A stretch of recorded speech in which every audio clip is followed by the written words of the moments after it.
good, Teddy.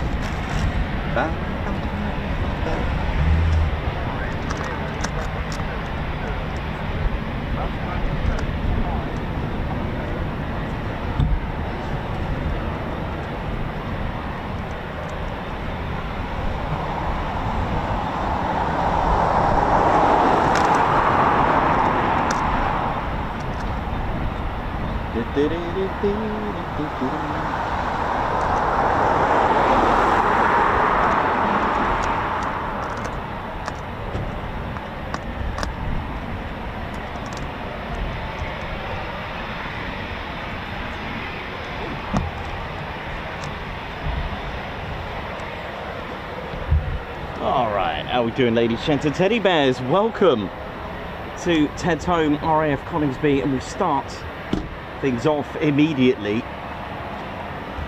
Here we go. Welcome to home of the Eurofighter Typhoon FGR4 in the Royal Air Force. Hope we're all good.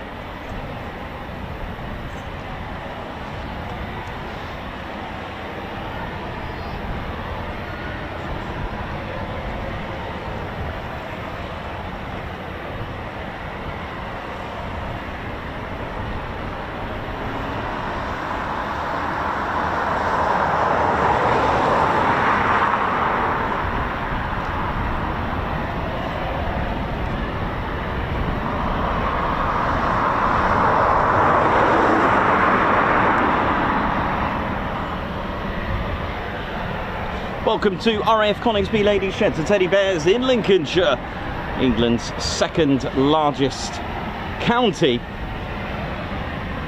Once a fighter county, and then of course bomber county. And then went back to fighter town from 1969. And you could say in 1976, it went back to being bomber county with the arrival of the Battle of Britain Memorial Flight. Hope we're all good and well. Thanks a lot, Chris Bloxham. How you doing? Hope you're good.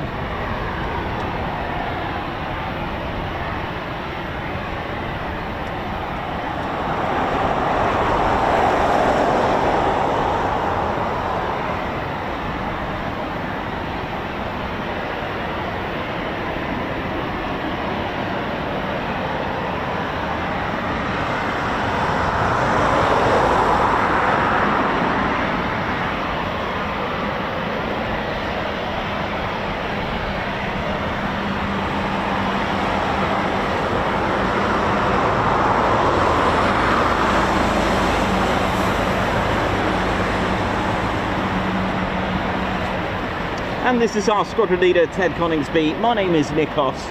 I'm your cameraman, historian and commentator. And there's our beloved RAF Coningsby, Ted HQ.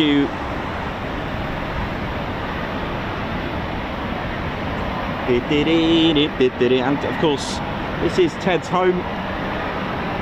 Home of the Typhoon FGR4, that's its designation here in the Royal Air Force. Welcome to Ted's home as well. And a big shout out, of course, to all personnel, all crew at RAF Coningsby. We're delighted to bring you RAF Coningsby's finest ride.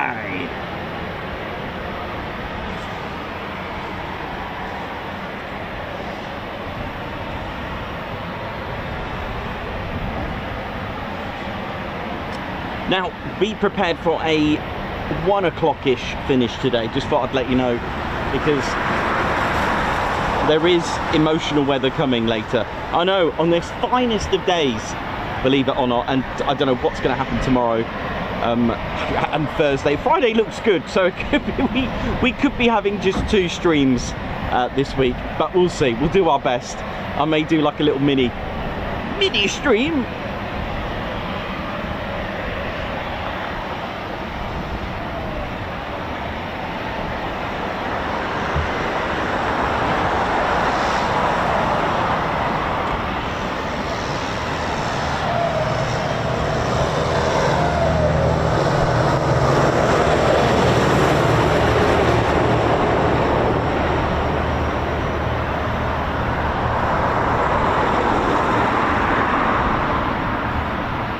Okay, here we go. It's time for some Foon noise that are powered by EJ200 engines smashing out. Oh, listen to those startups.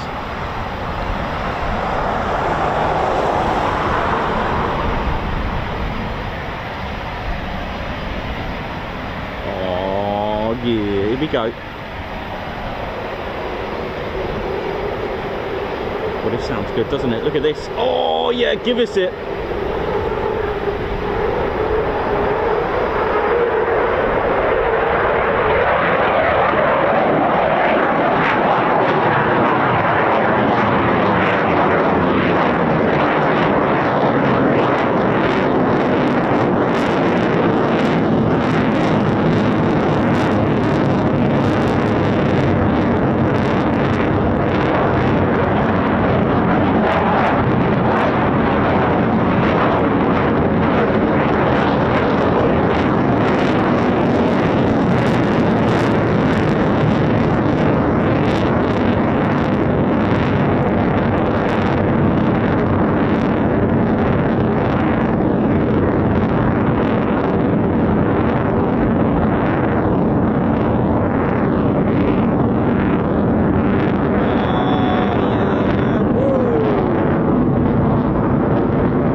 Straight in my eye.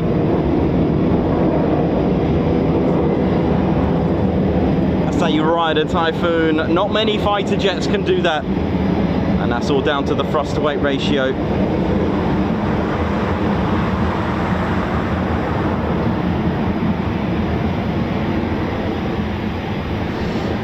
That is what's called out as a performance takeoff, and that's all to do with thrust to weight ratio. If you're new to all of this, all you've got to do is look at the empty weight of an aircraft.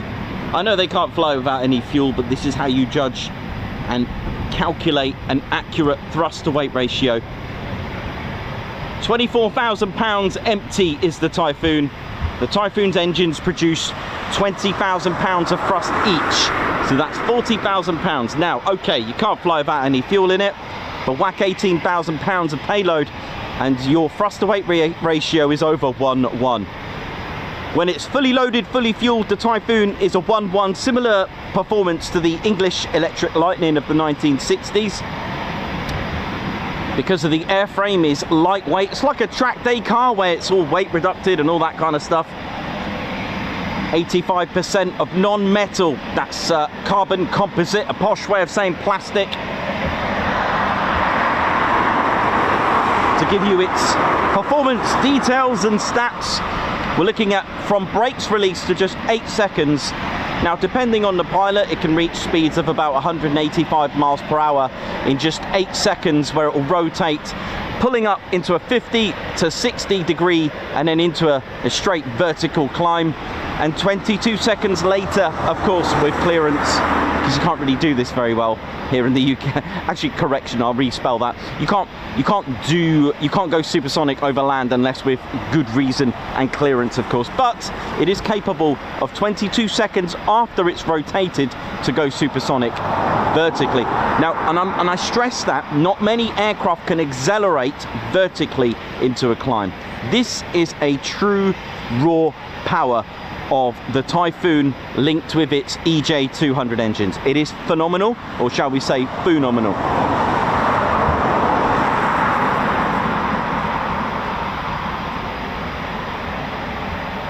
The Typhoon's amazing Super Cruise engine, the EJ200 engine, it does so much, it does a lot. It can super cruise, which means it can go supersonic without using the reheat or afterburner, same thing. The Typhoon's wonderful engine can manage itself in an event of a flame out. The pilot doesn't need to do anything. It will actually restart itself in a matter of seconds. In fact, probably around about 2 seconds, it will restart before the pilot even knows there was a flame out. The other thing the EJ200 engine can do as well is give a very, very significant amount of time spent in the aircraft. The engine's service and overhaul is done on an on-condition basis. You see, there isn't a set amount of hours that you need to do to an EJ200 engine. It's done on what's called on-condition, which means it depends what you've done with it. Now, I'm probably thinking after a display season, it will probably need a bit of a service. That's classed as on condition. This means you can service it without a set amount of hours. The EJ200 engine has been built to just leave be and stay in an aircraft for a good 20 to 30 years. That said, it still needs, you know, it will need a service in between, I would have thought, on an on-condition basis. It's very well easy maintenance type of engine. 3 low pressure and 5 high pressure compressor stages, so that's 8 stages, and to the atmospheric pressure it can compress air 26 times the atmospheric pressure. So if it was 26 centimeters cubed, it is now 1 centimeter cubed. To put it into perspective, the whole volume of a squash court can be shrunk to the size of an area of a car in just 1.5 seconds. That's spectacular. Low bypass at 0.4 to 1.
The Typhoon's compressor blades are actually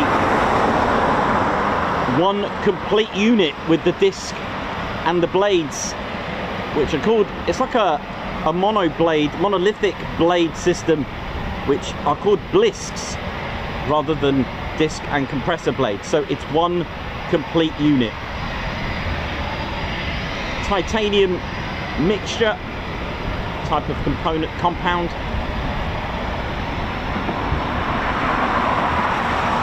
It's all there.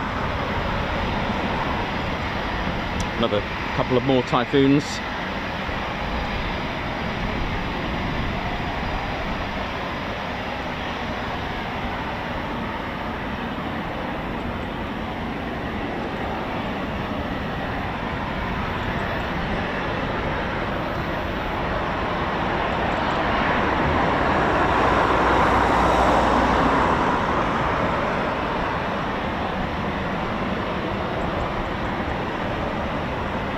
Family version Typhoon. There are 5 Typhoon squadrons here at Coningsby. The 29 squadron, the operational conversion unit responsible for the schooling.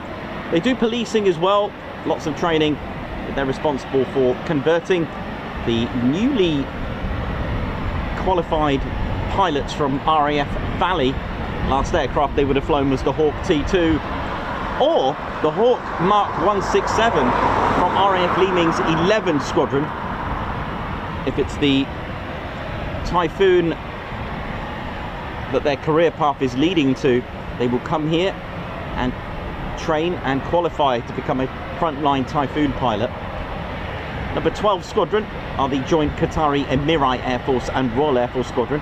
This is to do with the interest of the Qatari Emirati Air Force adding the Eurofighter to the inventory, and they have their own training squadron, number 11 at RAF Leeming. Of course, our Royal Air Force have that at RAF Valley.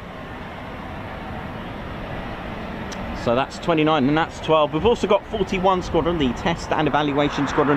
So they're given the latest and greatest equipment, software, ordnance to test drive, really. And report back and evaluate it, see how it looks, see how it feels. And next we've got our 2 frontline combat ready squadrons, number 3 and number 11 fighter squadrons. Now number 3 squadron is the oldest squadron at Coningsby, dating back to 1912. We've also got number 11 fighter squadron, who are the oldest dedicated fighter squadron.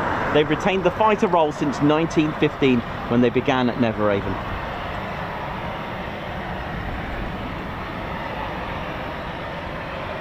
There are 4 more Typhoon squadrons. They're in Lossiemouth, another Typhoon base, although they are a bit of a mix because they also have the Poseidon and the P8 Poseidon, and of course the E7 Wedgetail. Number 1, number 2, it's 1 fighter, number 2 AC Army Corps Squadron, number 6 the Flying Can Openers, and number 9 the Greenbacks, who are at Lossiemouth. There is another type of unit of Typhoon, and that's a flight called 1435 flight at the Falkland Islands at RAF Mount Pleasant. They're named just like the ones over Malta with the Gloucester Gladiator, such as Faith, Charity, Hope, Desperation.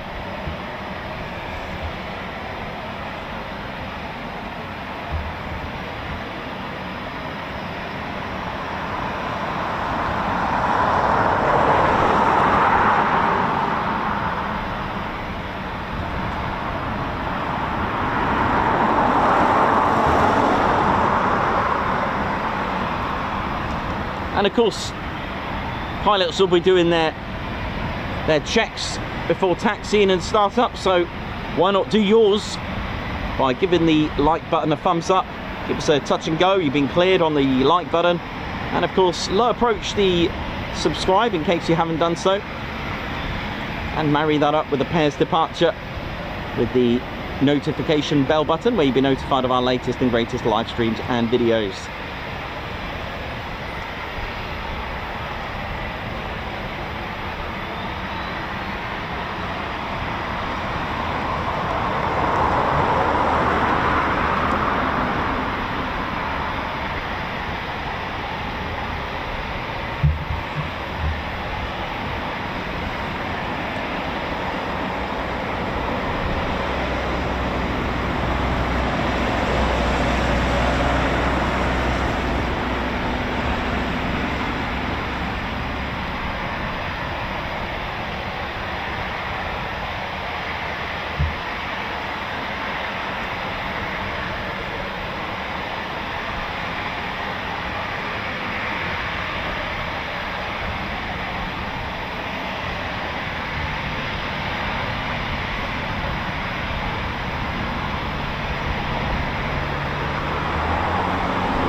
So we've got another 2 Typhoons taxiing out of, these ones are of 41 Squadron.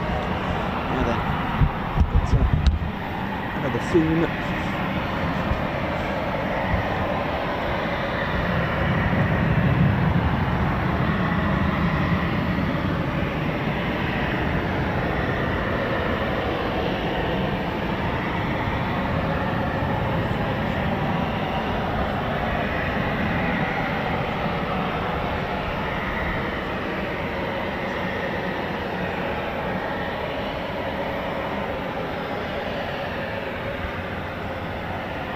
Gone to the EOR. I wonder if it's waiting for the other Typhoon or allowing these 2 to go before them.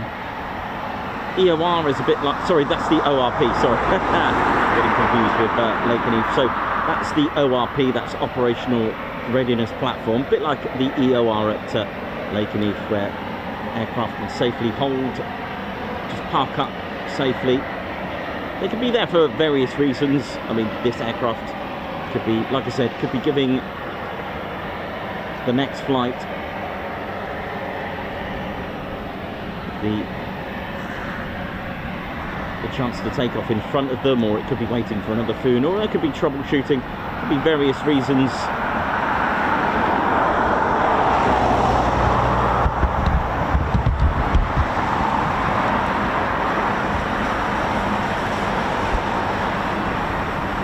To the Ted Coningsby channel, live here at RAF Coningsby.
Hope we're all good, ladies, gents and teddy bears.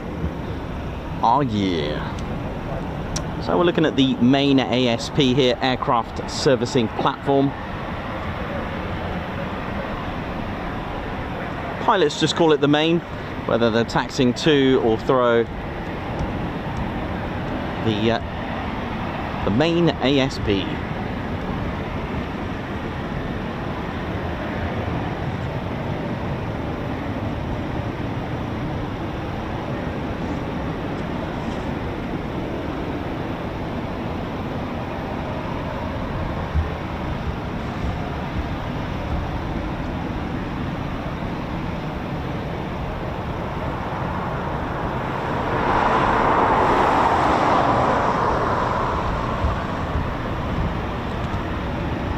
Davey, how you doing? Joshua Brown, hope you're all good.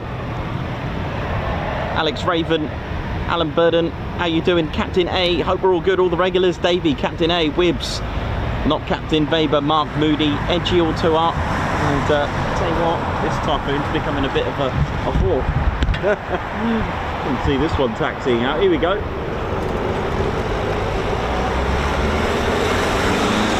Oh, look at this, look at this. There's two of them. Let's go wide on this one.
Performance takeoffs running.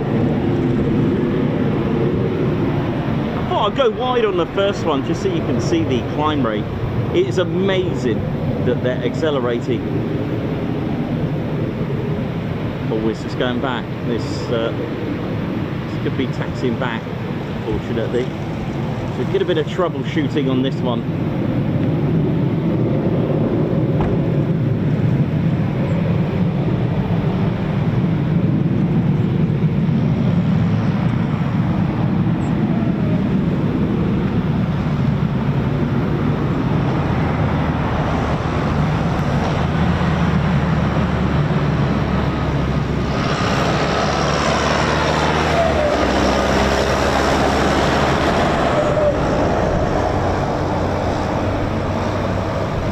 Unfortunately, that would be the reason then. This was obviously trying to rectify.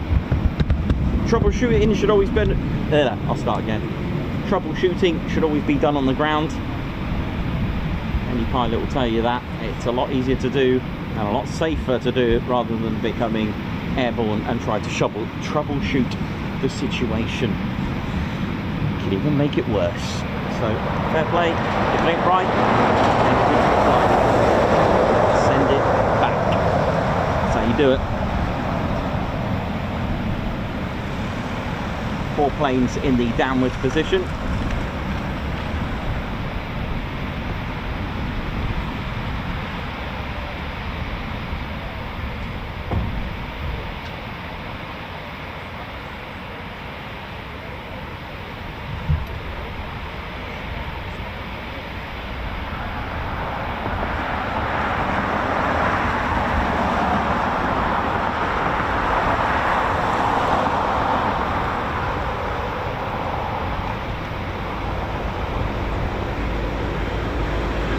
Big shout out to the refueling teams. Bowsers, how you doing?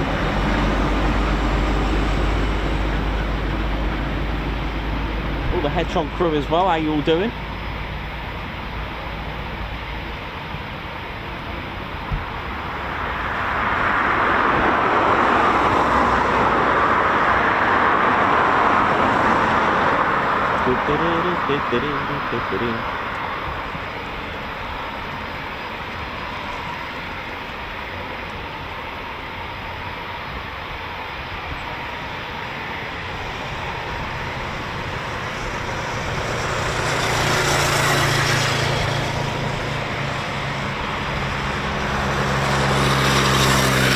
Lovely sunny day here in Lincolnshire, but for how long we are anticipating around about a 1300 local finish.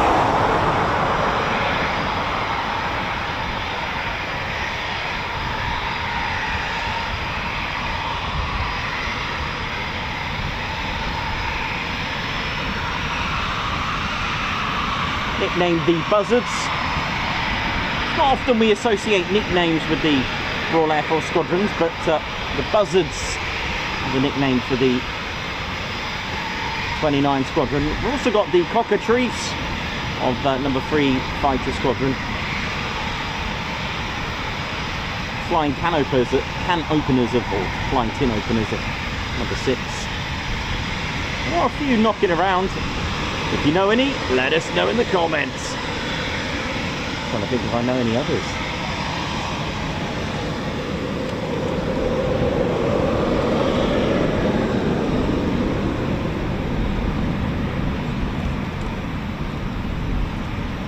Well, you could say, right, I know you're gonna like so the official name for the Red Arrows is the Royal Air Force Aerobatics Team. Now you could say they're kind of called the Reds or the Red Arrows as a nickname or an AKA. But yeah, the official name is the Royal Air Force Aerobatics Team. But anyway, if you've got any nicknames, let us know if you know any squadron nicknames that are operational. Is it the Pumas of number 99 Squadron as well?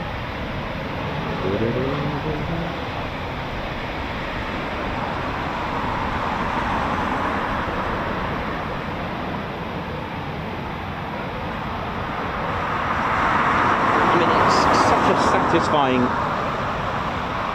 looking aircraft, isn't it? You know, it just looks like a really menacing fighter, and it is. It is a multi-role. Don't forget that it can do a variety of roles. Hence FGR4, fighter, ground attack, and reconnaissance. It can do all that.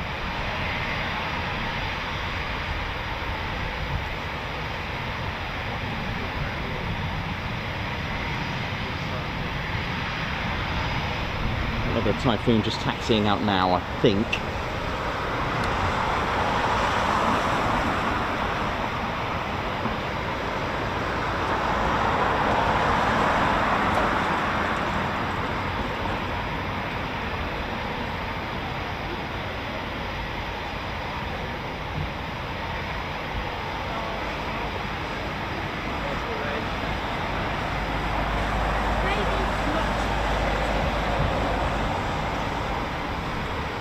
Yep, got another boom taxiing in the background there.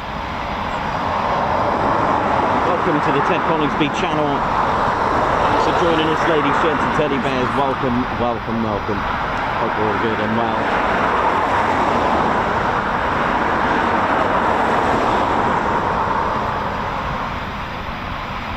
Now, you wouldn't be wrong in saying, is that an English Electric Lightning back there? Yes, it is. There are 2 on the base, serving as Squadron Guardians, shall we call it. There's one, of course, at 29, and they used to operate the English Electric Lightning, and one outside number 11 Fighter Squadron.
Startups as well, just to keep us buzzing. Lovely. How are we all doing? Hope we're all good. Welcome to the show, everyone. Margot Baxter, Chris White, Captain A, Karen Glenn, Captain A, Paul Mayers, Mark Moody, Matt Crossan.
What is this? When did this take off? What is going on here?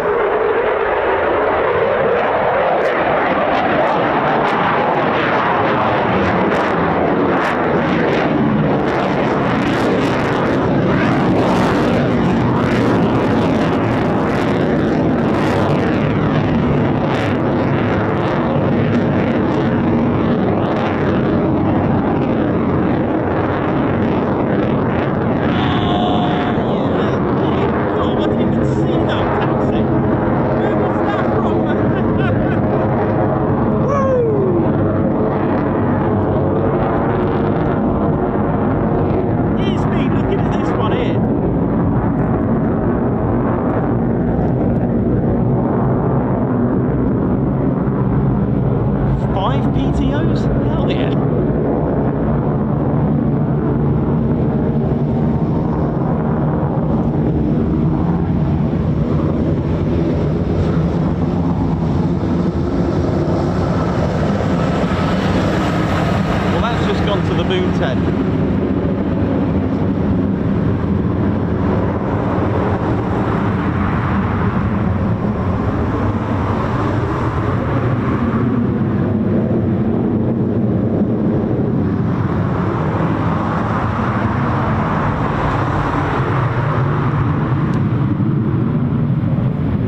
I didn't even see that one taxi. I don't know if you've seen it. I was waiting for this one that taxied out.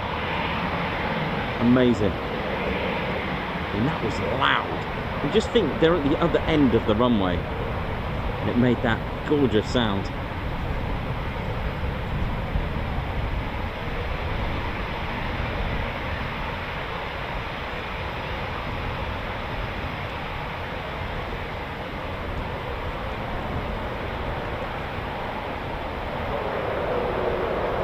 So this one's more of a gentle roar.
Another one.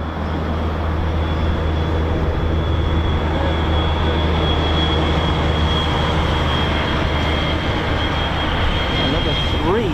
It's a lively one, and let's enjoy what we can before the, from what looks like I run about 1400, but we'll pack up before 1400. I mean, I can't, it's so hard to believe how, you know, how weather does change. Yes, it's nature, it does its thing, but it's so surprising when you look around. You've got blue skies everywhere, and then suddenly emotion. But I'm used to that. That's what through storms is our motto, and we live by that, whether by nature,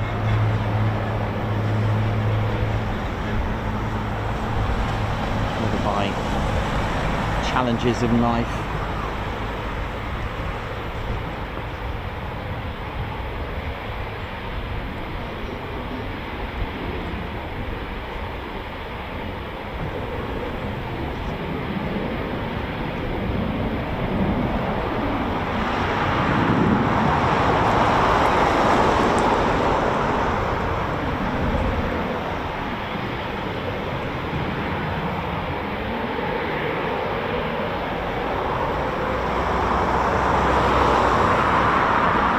Of you watching, thank you very much, and if you will hit that like button for your in-stream checklist, that would be wonderful. Don't forget also to visit tedconingsby.co.uk, where you can treat yourself to some delicious TCS official merchandise.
course, don't forget to use your membership discount as well. All members are treated to Ted Coningsby discount on our official Ted Coningsby merchandise. More Foons just taxing out now. And yeah, from t-shirts to hoodies to jumpers to patches to car decals, pin badges, key tags, key rings. Oh yeah.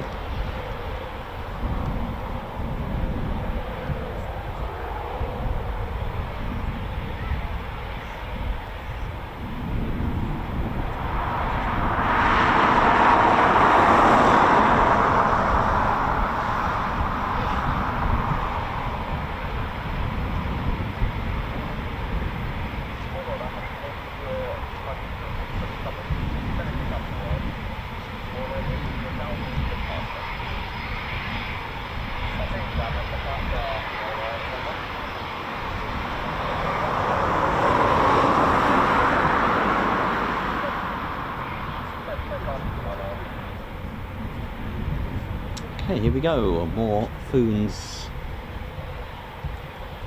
taxiing out and more for departure. Here we go.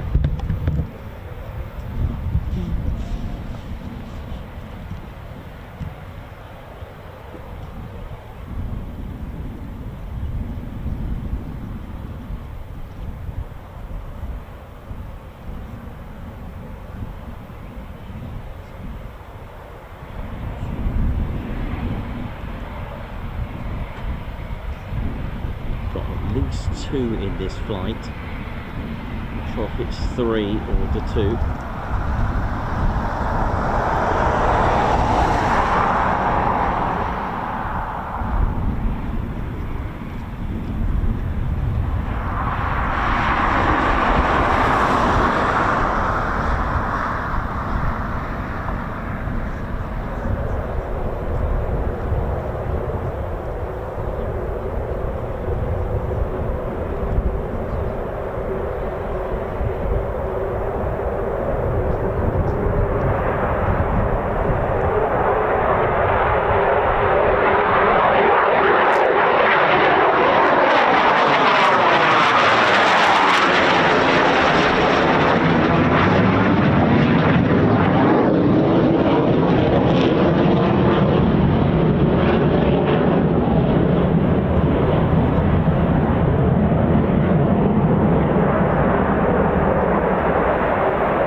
Straight into downwind on departure with that. Beautiful. Lovely. Look at this.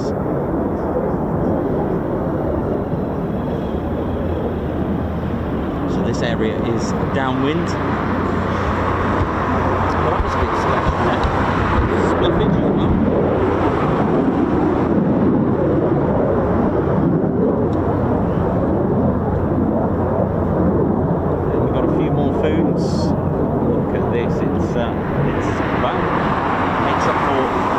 Yesterday, doesn't it?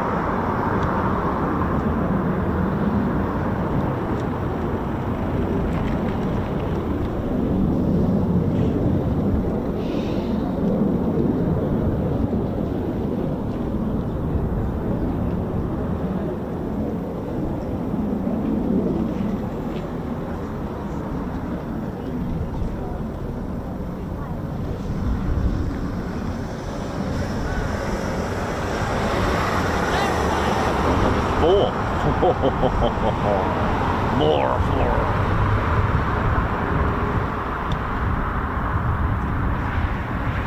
I wasn't here yet. That's level 4. Yeah, lovely. All is good.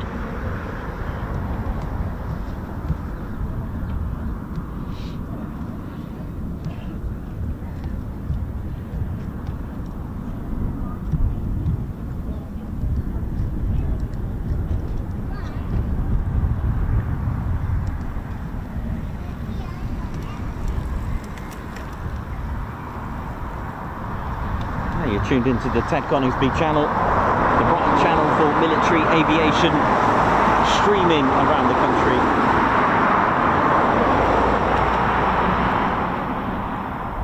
Our last week, actually, this week in the southern section of Britain, as we head north next week.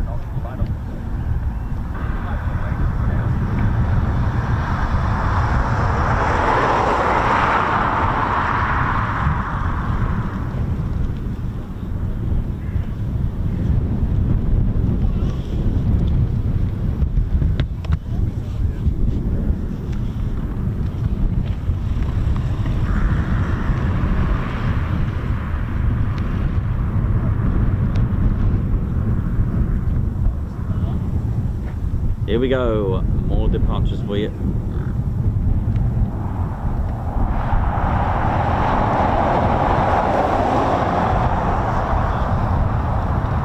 we've got 1, 2, 3, 4.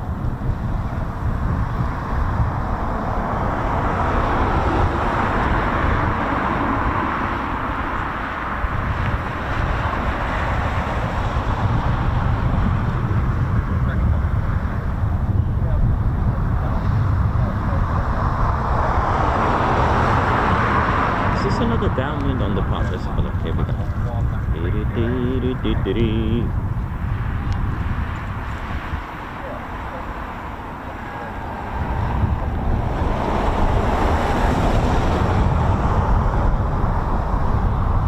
Lights on.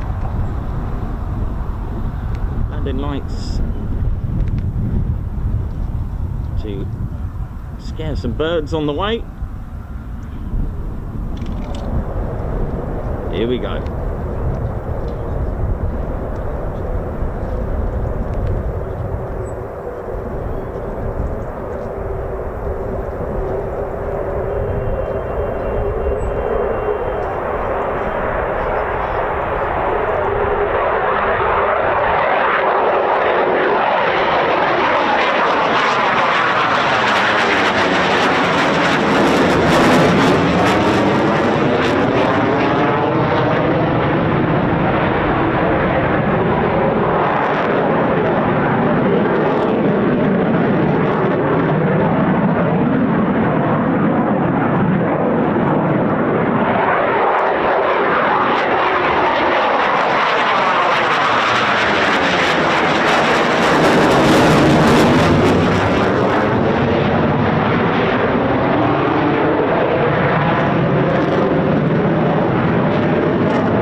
something that's, so for those that are new, that's a departure into downwind on that, and the tighter the better. All right, I'm all right for a minute. Thank you.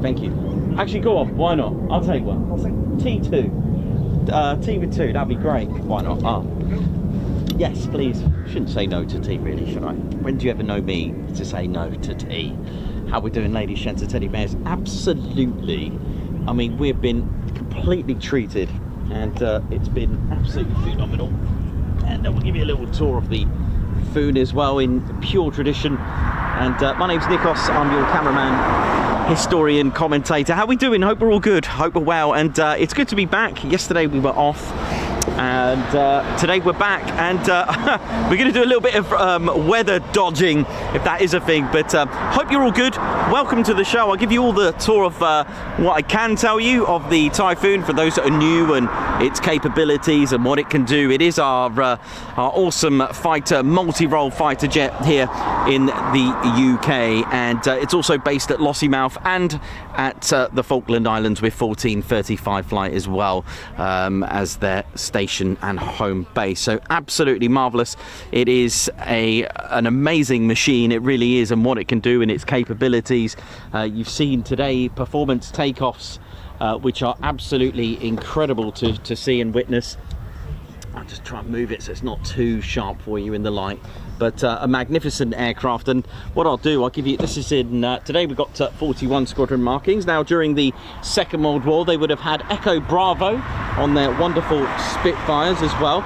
And today, of course, they are the 41 squadron are the Test and Evaluation Squadron. There we go. Right, so what we've got then, let's have a little look at the Typhoon. For those that don't know, for those that are familiar, maybe those that know, maybe have a little, you know, a recap of certain things in Typhoon. We're going to work our way from the front to the back as best as I can. Of course, the things are changing, things are, you know, technology improves. The Typhoon arrived here in 2005, 19th of May. It was number 17 Squadron who brought the Typhoon here. They actually had they were equipped with the Typhoon in 2003 at Warton Aerodrome, along with 29 Reserve at the time Squadron, who were learning all about the Typhoon. And of course, it is even today with the help and wonderful BAE Systems, who not only provide all the avionics, things like that as well with the Foon, but also they take care of all the ground school. Okay, so in the front, of course, they started out with a Marconi ECR 90 in the radome, in the nose. And I know that was the original Mark 1. Things have changed, but just to give you an idea, I know there are certain Foons that have the upgrade to the Mark 2 with Hensoldt, but we can't go too much into detail because some of it is classified. But what I can tell you on the older system, inside here, you'll have an ECR captor, and what that can do is basically lock onto other fighter jets that are 160 kilometers away. I know, right? And then larger aircraft at 300 kilometers away. So that's its attack mode in here as well, which is phenomenal. It can lock onto about 20 to 30 targets. It can prioritize on around 6. Now, the helmet mounted display, the HMD. Oh, here comes 2 Foons now. See, talk history of avionics, you get Foons. But there we go. Nice 2-ship coming up now. The pilot, if you ever notice some helmets that the pilots wear have these sort of like reptilian bobbles on it. Look at that. And it's not like just for show. This is the Gucci. It's called the Striker. And the pilot can see everything inside the visor, sort of like wearing those Oculus, sort of, not quite, because everything is on the visor itself. But those sensors that look like blisters or bobbles all over the helmet is the absolute Gucci. You have that specially made for your skull, where you'll be scanned. So if you want to know what it look like as a skull, then by all means do it, but each one to fit each pilot specific. and a lot of you can actually see through the Typhoon, not like X-ray vision, but what I'm saying is that you can actually see your battlefield around you without having to be compromised of the cockpit and other areas. This is a go around at the moment.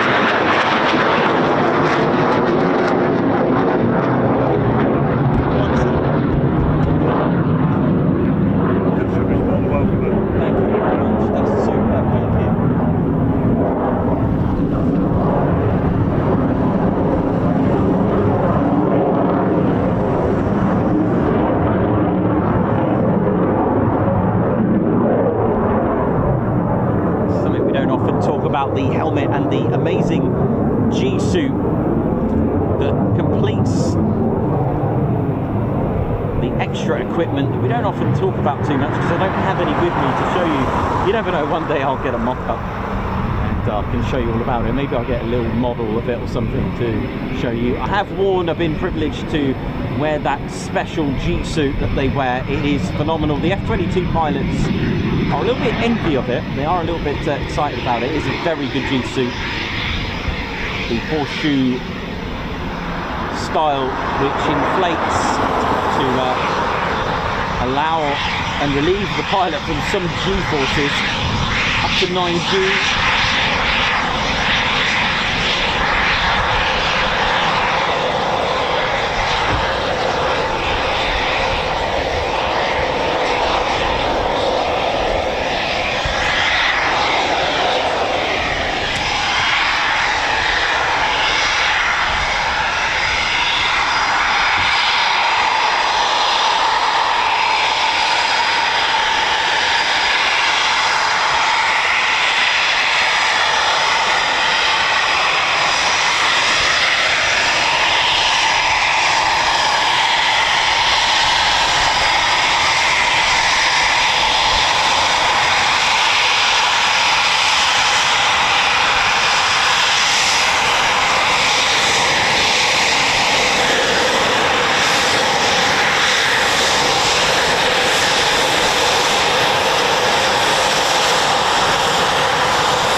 Lovely Typhoon there.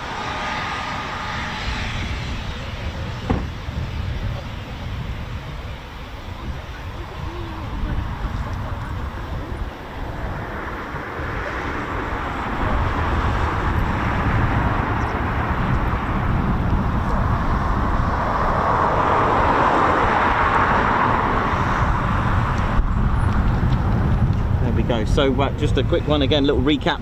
So that's our radome sorted, and of course it's made in 4 different countries. There are various components to make up the components. Left wing made in Italy, and the right wing made in Spain, Airbus Spain. The centre, this section here of the fuselage, is made in Germany. The front cockpit section, the front part of the fuselage, made in Britain. And at the back we've got various components of Leonardo and BAE systems, so Britain, Rolls-Royce, Britain, and of course Italy as well. Underneath Let's have a look. Just quickly, so we've got about 82-85% carbon composite as well before I go on, which means it's basically a posh way of saying plastic. The canopy is made of special acrylic as well. Now, the fuselage itself has around about, just to give you an idea, has around about 30 kilometers of cable. Now, if you thought your cables and wiring in the back of your TV or your PC is bad enough, try dealing with 30 kilos. But of course, these aren't your usual cables you can buy in a hardware store. These are to be able, they are specially insulated to cope with G's as well. All right, so we've got that as well. The Typhoon, as we said, made in 2 different countries, each wing, by the way, and they're held on by 6 bolts each. They're about 9 inches, these massive bolts as well, but especially careful the Typhoon's wings as well. Underneath the radome, underneath the nose, just under here as we work our way to the back, we've got, you'll see on the Typhoon when it's parked up and got covers on it, it's got 2 red covers which almost makes like a little smile under here, and each one covers 2 ADPs, aircraft data pitos. Now there's 4 because the 4 main computers which keep the Typhoon airborne. Okay, so it is fly-by-wire, and it's the 4 main computers getting all their data straight down to their to the computers. We've also got the Typhoon with its delta wing configuration. It doesn't have it doesn't have elevators. You'll notice the Typhoon at the back doesn't have any elevators, so to take advantage of that and take control of angle of attack, the Typhoon has what's called 4 planes. They work simultaneously. Yeah, the Typhoon is nodding to say yes. It can be used as a speed brake as well, and again adjusting your elevation, angle of attack, etc. We've got let's have a little look just at the top here. There's our air brake as well. That's normally just literally, it does all that. Drag is speed's worst enemy, so with it sticking up like that, it's enough to create so much drag to slow the Typhoon down. Under here you'll see this splitter, this diverter. It's for the boundary layer. Now, we've spoken about the boundary layer many times. Have a look at an F-16. It's got this similar gap, similar scoop, okay, boundary layer. Now, it's quite dangerous for the engines, the boundary layer. What does that mean? What is this boundary layer? Well, I showed you many times live on the show. I got my flask. It's cylindrical. I poured water over the flask. Now, one might expect the water just to fall and go to the edges. That's what you normally think. Air is fluid-like, so it will stick. It sticks. So as the water runs down, it sticks underneath, and that means that is creating drag now. And to destroy that, you've got a splitter bridge. Why is that important? Because as the air goes in, it's then going to make contact with the first turbo fan, the compressor, the fan itself. Now, what you're getting there is high pressure and low pressure, 2 types of air pressures hitting the fan. That is going to damage your engine.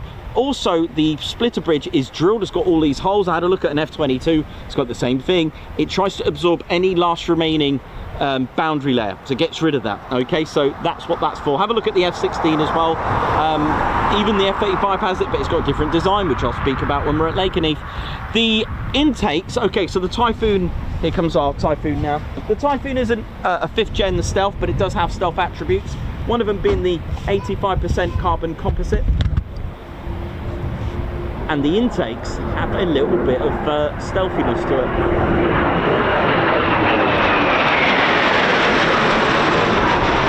Oh yeah, I'm loving these downwind turns. Breaking into downwind, shall we say.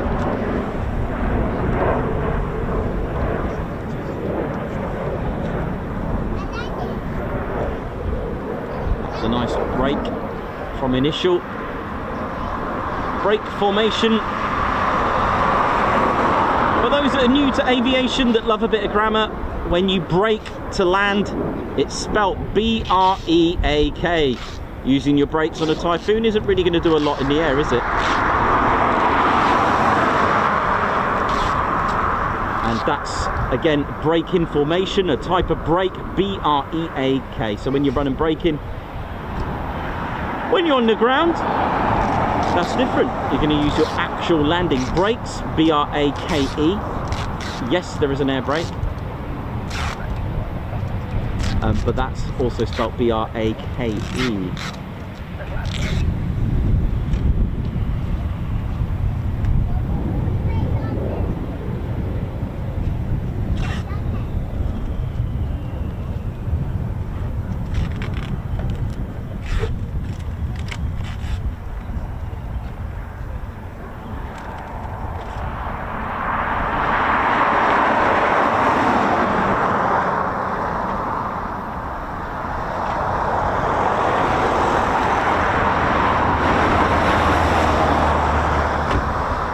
So the intakes sit underneath the Typhoon, underneath the fuselage. It doesn't have these side intakes that, let's say, the F-35 has, or the F-22. In fact, stealth aircraft do away with intakes underneath. It's better to have them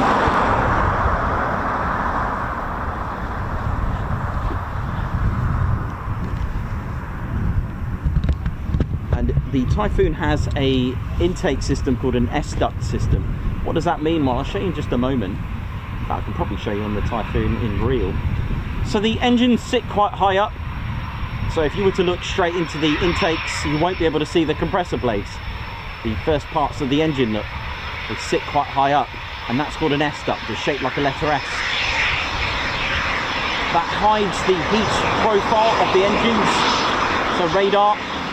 So a little bit of stealthiness about it. It's hiding away that heat created from the compressor blades.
That's our Foon there. I'll give you a quick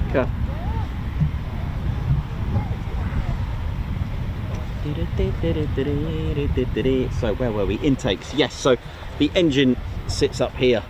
So if you look at, if that's the long tunnel, that long tube of intake, when the air goes through, if you look at it from this side, it's like a letter S. That's called an S duct. Okay, so that's a little teeny little stealth attribute of the Typhoon there. The other thing as well, just before we move further down, if I can, we'll talk about the Eurofighter Pirate, the IRST, the infrared search and track for the Eurofighter Typhoon. I believe it's made by a little bit of Ballast, bit of Leonardo, with this amazing bit of technology. It's basically passive rotating cooled infrared sensor. So that's what looks like almost like a CCTV camera here, look. So again, that has 4 different filters to look through infrared, that heat seeking. If you've ever watched Crime Watch of helicopter footage at night, you'll notice Peterborough, where they're trying to look out for the heat detected by criminals on the run. That's kind of like what it looks like with that. On the other side as well, you've also got your probe.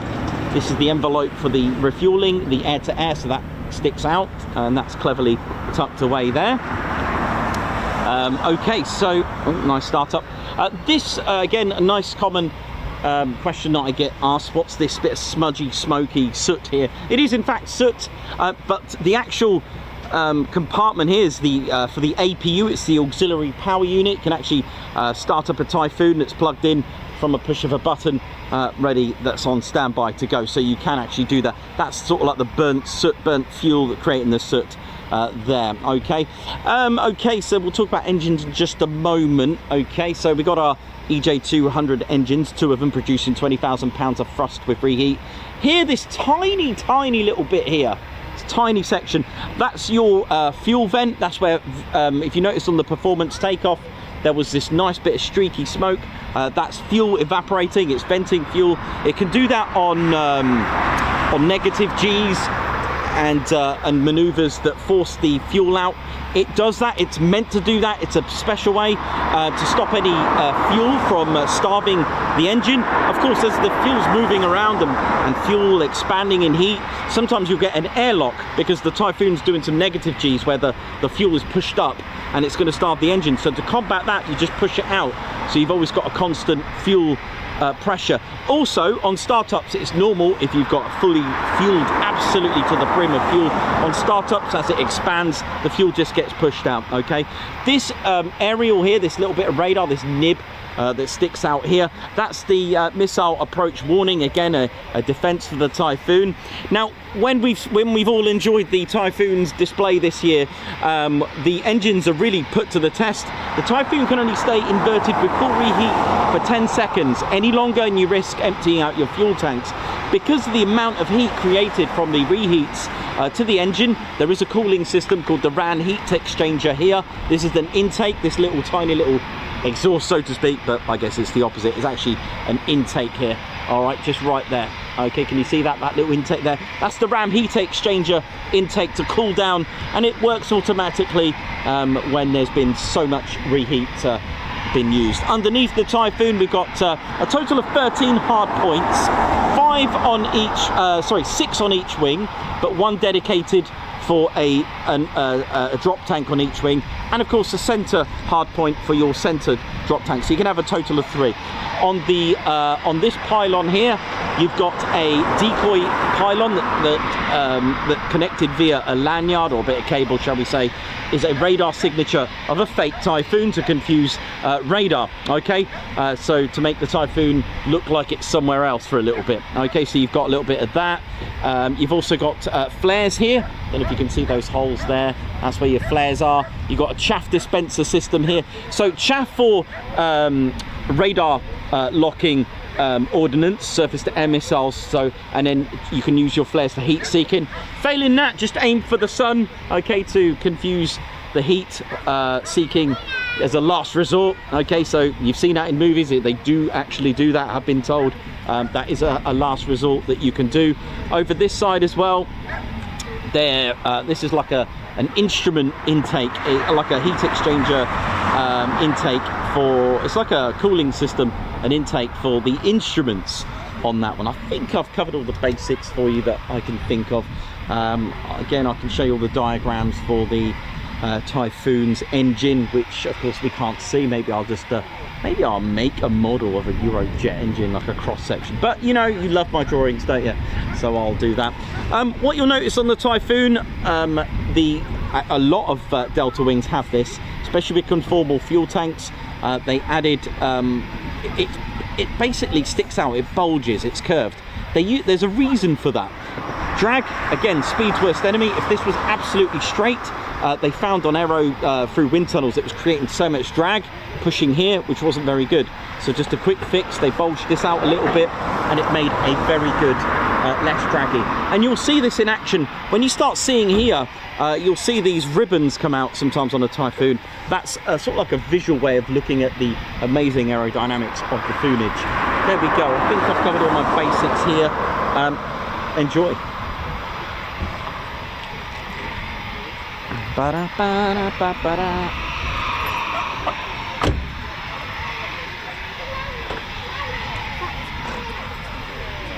There'll be a cup of tea there before something comes in there now.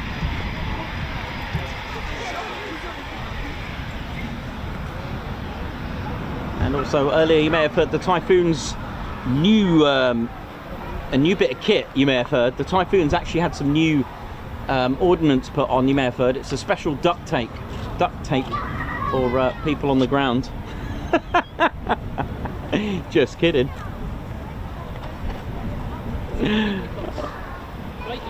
Hello, you right there, man? How you doing, Blakey boy? You right, man? Old school OG here, man. How you been? You been well?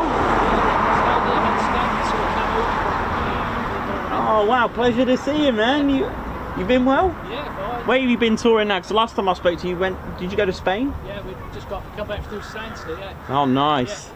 Yeah, we got a week at Hunstanton. Oh, lovely. Yeah. Oh, lovely. Well, enjoy that. Oh, yeah. Enjoy. Should rain this afternoon, shouldn't it? Yeah, apparently so. So I'm probably finish up before it gets here. Yeah. Nice to see you. You too. Look after yourself. Take care. See ya.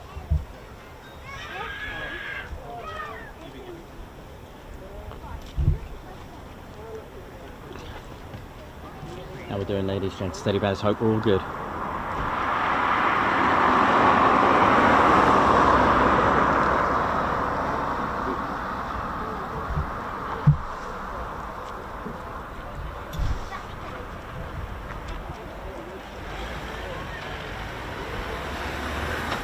See ya.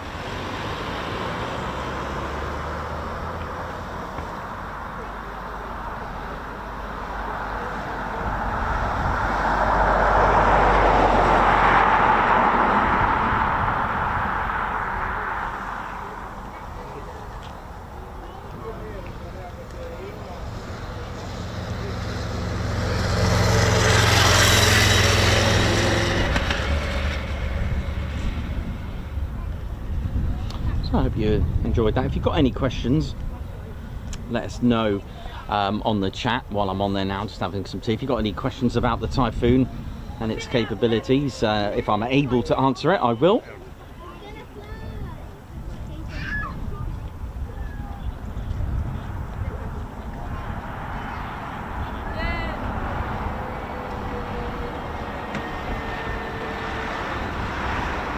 Oi, oi.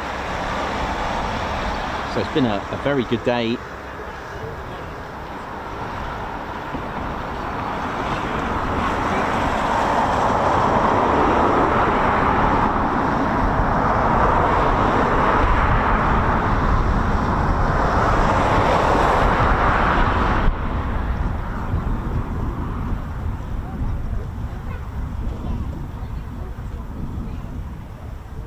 And we've got a couple of more Typhoons. One, of course, the one that we've just seen taxiing. And I think there's another one just to the right. I think, yeah, you can see it happily flashing. I wonder if we'll get another two. But I'm kind of glad it's busy now because, like I said, and you may have heard, there is some emotion coming later.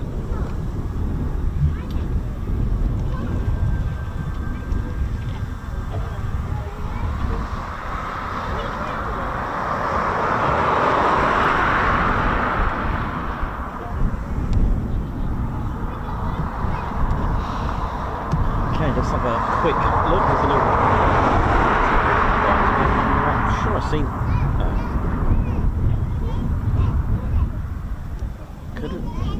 I thought I'd seen a Typhoon. I thought I'd seen a Typhoon. I did see a Typhoon. And here it is.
Just going now.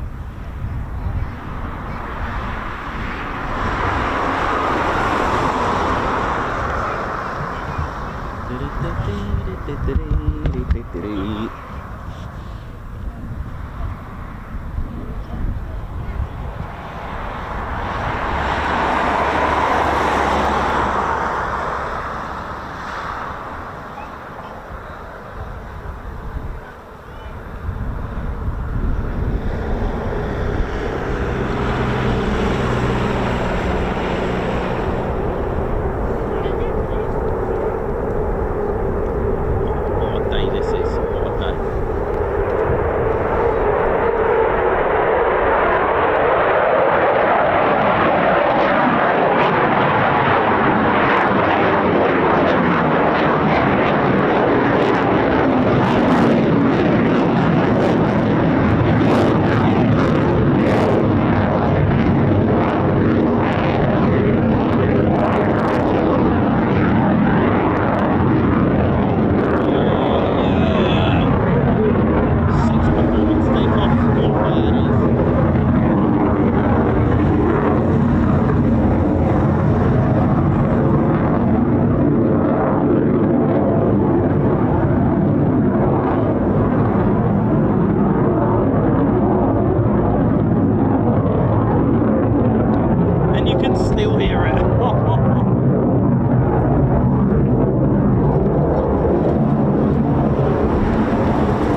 Singleton.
To the Ted Coningsby channel, ladies, gents, teddy bears.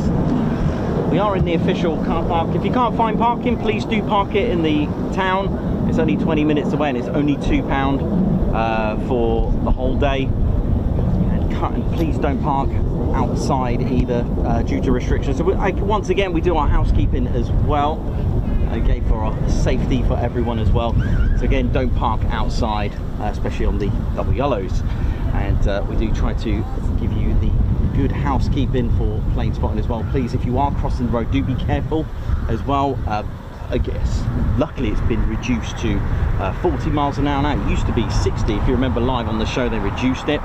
And again, please don't touch the fence or climb the fence as well, and especially don't damage it. Resting your ladders can also damage it as well, and it could end very nastily should you fall as well. Again, another thing as well, please don't park outside a crash gate as well, please. Under no circumstances. This is what a crash gate looks like. Please don't be that person that gets moved on. You will be moved on by the authorities, but it's there for a reason. They're crash gates for safety as well, so please don't do that. Another thing as well, if you are venturing off, please don't stand at the red and white fence as well. Again, very extremely dangerous. Again, you will be approached by the authorities to move you on. It can get worse as well. It's a safety aspect to the red and white fence, hence they have lights to stop the traffic as well. The field here is out of bounds here as well to be on.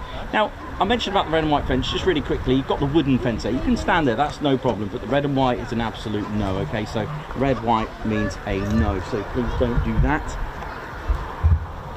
If you spot anything suspicious as well, please do report it. If it's an emergency, please call 999. Anyone attempting to fly a drone, there are numbers that you could ring as well to do that.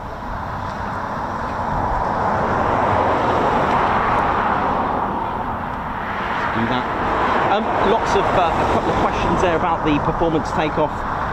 We see that on quick climbs as well when pilots go inverted as well, and that's to really that is basically, if you were to turn, you will be in excess of a lot of G and negative G as well, and the best way to do it is to go inverted and turn in the direction you want to go. It's to take off as much of that energy as possible, so you don't really get so much negative G as well from that. So if the aircraft's going at super high speeds, it's a lot easier. So if we've reached our pilot here at the top, it's a lot easier to go inverted to turn where you want to go, rather than go up and then you know, turn it that way. You're gonna expose yourself to a negative G and a lot of G's to pull doing that, which is why they go inverted, and it's a lot easier to turn in the direction as well. It's actually a lot easier for you to do that as well. So it is a negative G thing, and not to be exposed with a lot of G's, because it is a lot of G's from there just to go whack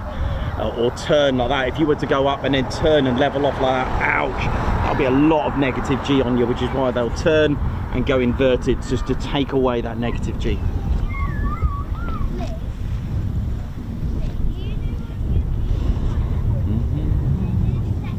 So I'm just Just going to check ADSB, see what we got.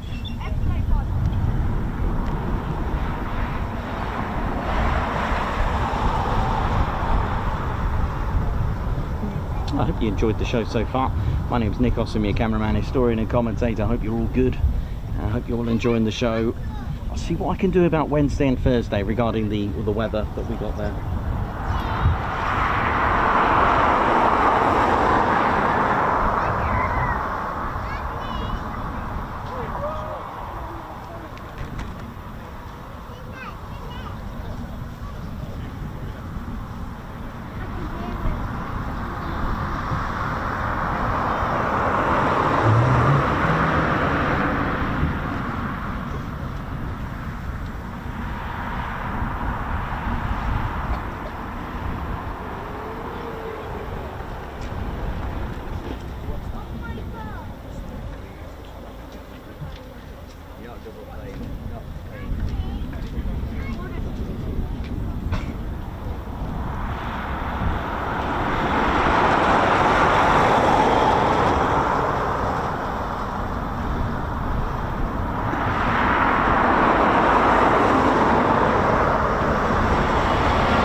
Okay, here we go.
Free ship break.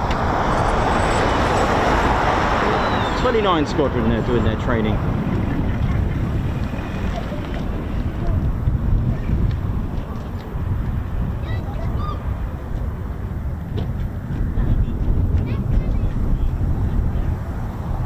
Touch and go as well to finish that off. Lovely.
two in one shot there for you.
Number 12 Squadron. I believe they were nicknamed the Shiny 12. They're the latest squadron to operate at RAF Coningsby as late as 2020 to be exact. They stood up in 2018 to become the Qatari Emiri Air Force and Royal Air Force Joint Squadron, and their trainees come from RAF Leeming as they passed their advanced flying training, their fast jet training on the Hawk Mark 167 at Leeming with number 11 Qatari Emiri Air Force Squadron, which of course are made up of qualified flying instructors of the Royal Air Force to assist.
teddy bears. Hope you've enjoyed the show so far, and if you haven't done so already, make sure you hit that like button as well, and do join us. Come and subscribe to your one and only Ted Coningsby channel as well.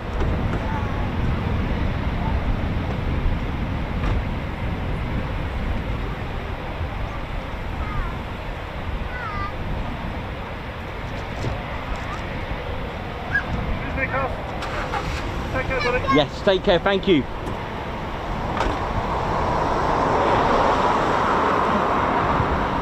So there's still quite a few foons out at the moment, so we'll catch them on the way back.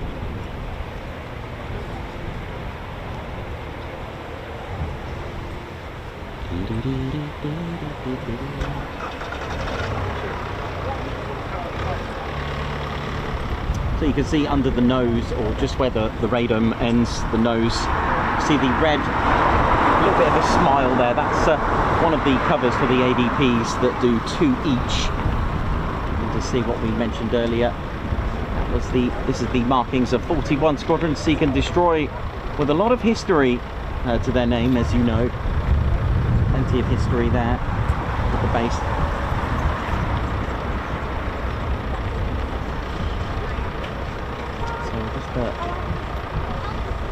Welcome you all to the show. Thank you very much everyone that's tuned in today. A big thank you to all of you who have supported the channel as you do, in the amazing way that you do. And thanks to Babsar, a long-term regular of the show, who's always supporting the channel. Thank you so much to you.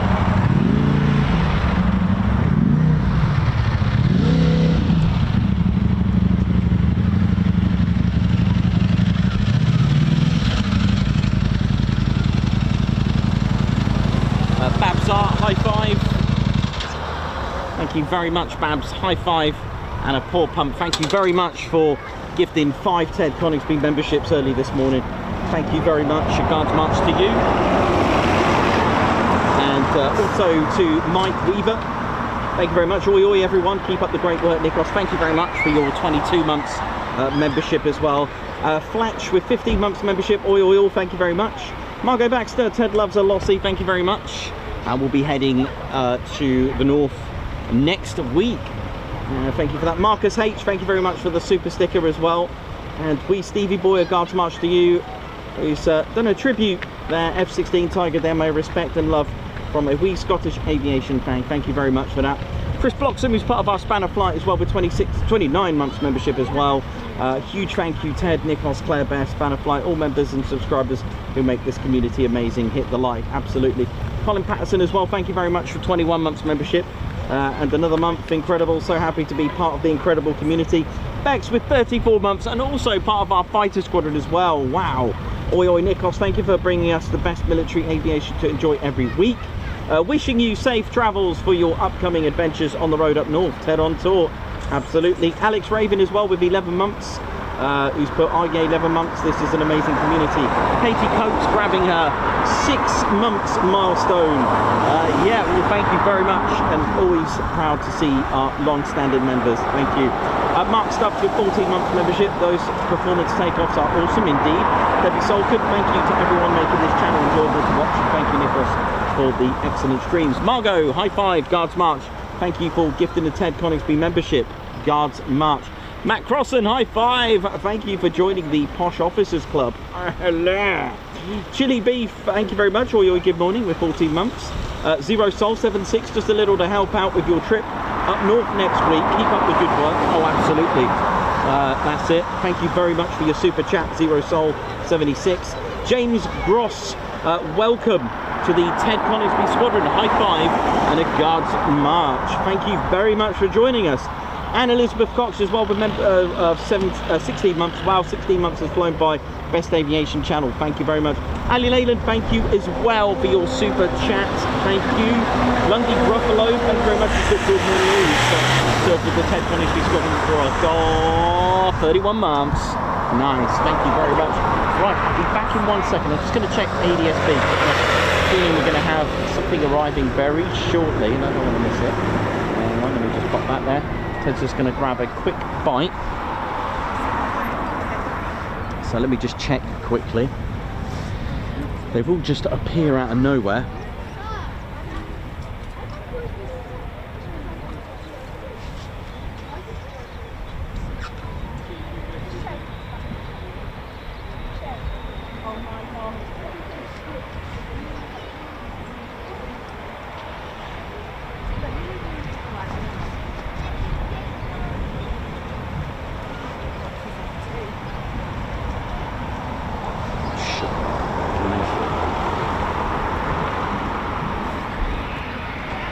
I absolutely love your channel. I've got a second to do it while this isn't coming back. Normally I do this after the show. Yeah, I need to grab a cup of tea. Just go back and take a picture. Yeah, we're off to the Aviation Museum. We're just changed. Yeah, nice.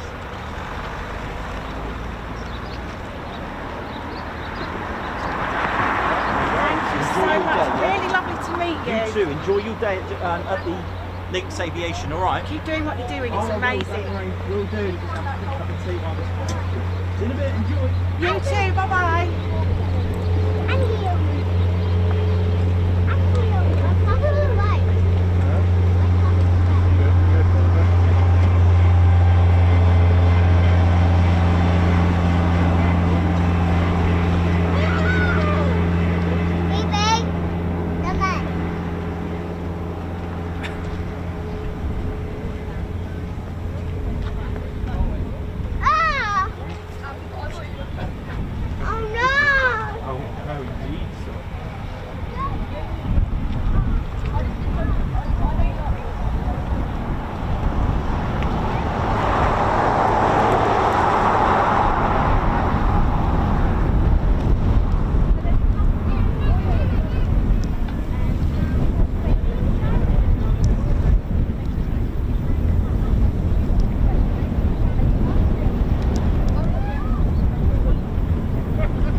Should be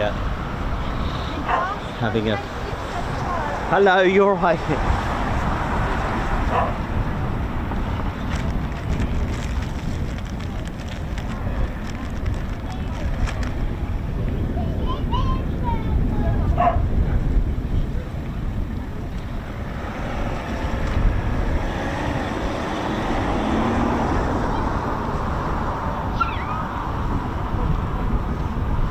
You're watching the Ted Coningsby channel live here at RAF Coningsby. Hope we're all good and well, and it's been an absolute pleasure today, isn't it?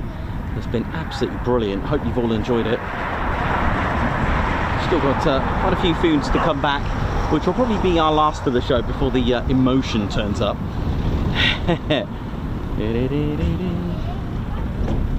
Oh, thanks a lot, all of you, for the support. So again, for those that don't know, RAF Coningsby built in 1940 and had its first resident, in fact 4th of November 1940.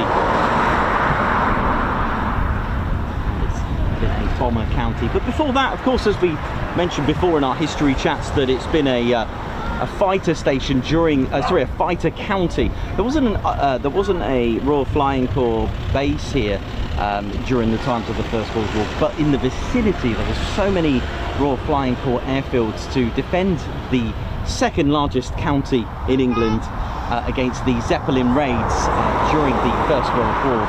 But it wasn't until, you know, plans to build such an airfield here at Coningsby began sort of around 1937, and it was completed on November the 4th, 1940. It took until February to have its first ever residence as well, with the Handley Page Hampden bomber, which will show you the first Here we go. Something that I've been learning a little bit more about. This was the first ever aircraft to operate here. Arrived here with 106 Squadron. So they would have had Zulu November on there. Now the Handley Page Hampden, I've been learning a little bit more about it because it kind of innovated what's called gardening. And if you, a lady mentioned that they're going to see Just Jane today, and if you have a look at Just Jane's markings, there is like a parachute with a box on the markings on the side of the port fuselage, and that's to indicate, that was the marking for what's called gardening. Gardening isn't what you're planting your roses and herbs and other plants and flowers as such. It's actually mine laying, and this was the very aircraft that kind of innovated that, and it arrived here.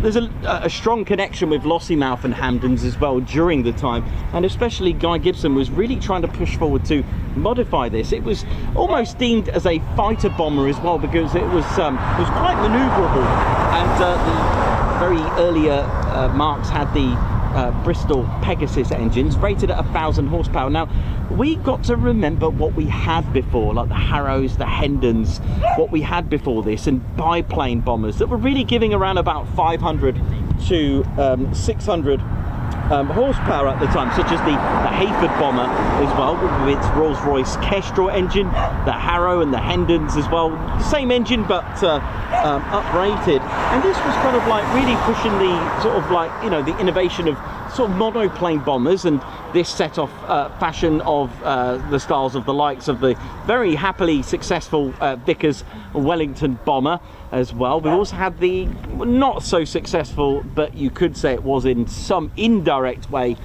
which was of course the Avro Manchester, which was also here in 1941, but that obviously had a few problems, well, more than a fair share of problems, at the fact that it was grounded several times, that in 1942 it ceased to exist in many ways than none, but it turned out to become the Avro Lancaster, and it's really interesting to see the Lancaster become the Lincoln, and then the Lincoln becoming a Avro Shackleton. Now the Handley Page Hampden bomber, as you can see, it's a twin-engine bomber. This was the first to operate here in February of 1941, and powered by its 1,000 horsepower. So 1,000 horsepower engines, you know, two of those really pushed the boundaries, and it really did, you know, carry out a lot of, you know, that innovation for mine laying as well with its crew of 4. But you'll notice the very slimline fuselage, in fact, not even a metre, 3-foot fuselage, which if you thought bombers were claustrophobic, you want to have a look at the Handley Page Hampden. Max speed at 247, and that was the earlier models. Some could reach as far as 260 miles per hour as well. The Mark 1 had the 1,000 horsepower engines on those as well, and it had a really good range, really, for, you know, I think 1,760 it pushed out at, which was, you know, really good for, you know, a bomber. It could do 20,000 feet of service ceiling. Crew of 4, and of course with the, I can see a Foon coming now, I think, but the pilot being situated here at the top, very narrow, the folded seat to get in if the pilot should get injured or worse. It was very difficult to get the pilot out, and it was Guy Gibson who really pushed for a for extra guns on this. You can see the bottom there, guns there, guns at the dorsal. You know, it was good for its time, but you know, it did have its flaws. You know, it wasn't invincible. It could take an 18-inch torpedo. It could take about 4,000 pound of payload along with that. So, you know, it was pretty good with the torpedoes and mines as well. So it could take that, hence the mine laying. And it was, like I said, 106 Squadron, which arrived here first in February 1941. Here comes our Typhoon.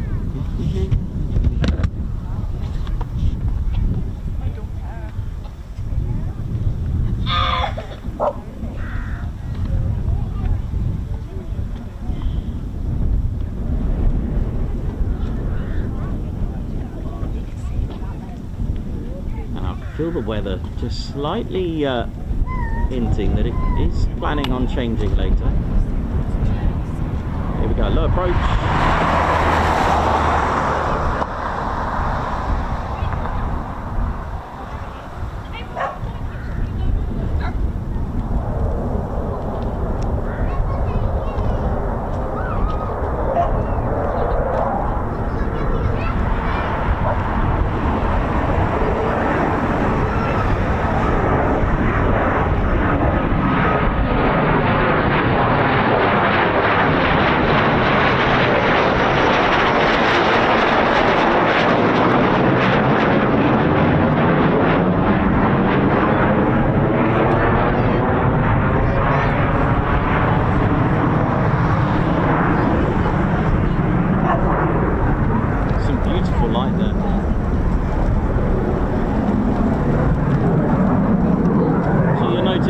you know, the circuit. This is the downwind, and they'll go into a complete circuit as well. That you'll notice aircraft that will use the almost like a particular route, a runway system in some ways. Of course, there are exceptions to that, of course, which need to be cleared with air traffic control. But there we go, the start of Coningsby started life out on the 4th of November 1940, with its first residence being 106 Squadron. Of course, we also had a second squadron arrive here, which was indeed a legendary squadron that took part in the Augsburg raid in 1942, April 1942.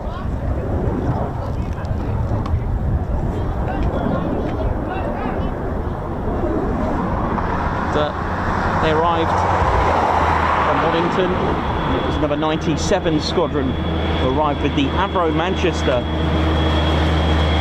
which is very powerful on paper, a very powerful twin engine bomber, but it's, of course, as you know, for those that are regular to the show, would know that it had a number of issues regarding the engine that was really the number one issue. Which would cause the engines to catch fire. It was the bearings, ball bearings in the engine that would start to heat up and catch fire. The propellers would start to feather as well, cause other numerous issues. On paper, I mean, the Rolls-Royce Vulture engines had a good punchy 1760 on paper, but it didn't quite deliver that power due to the engines having a few issues, which were grounded several times and would leave poor 106 Squadron on their own at times. And when both squadrons converted to the Avro Manchester, they ended up, from what I've read, ended up using Hampdens in the end rather than the Avro Manchester, because it was grounded quite a few times. But that's history, that's technology, that's how you do things.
Ship.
Coningsby found its way into the jet era in 1953 with the English electric Canberra.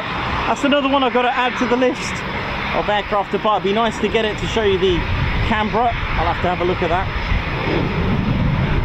I'll try and get one for you. It'd be nice to get one. The English electric Canberra, serving as a medium bomber, again still part of Bomber Command.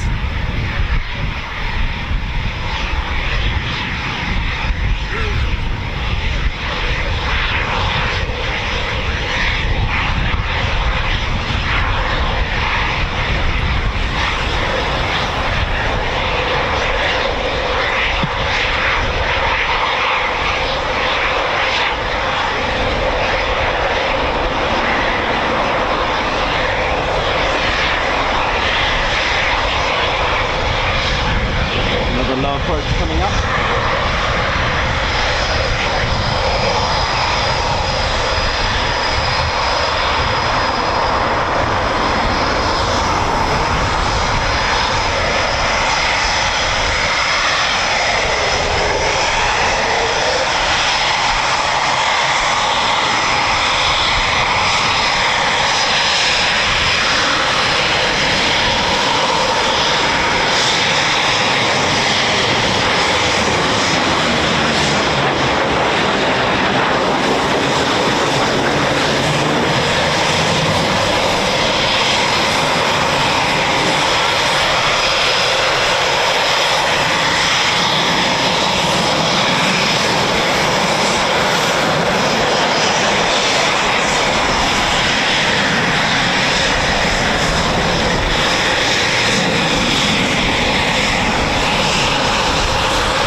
Serial number is a little bit different to the United States Air Force. Usually it's usually 2 letters. In this instance there'll be ZK and then followed by what the numbers that you can see on the tail. Now the older Typhoons had a ZJ, Zulu Juliet. There's not many knocking about. I think ZJ950 is still around.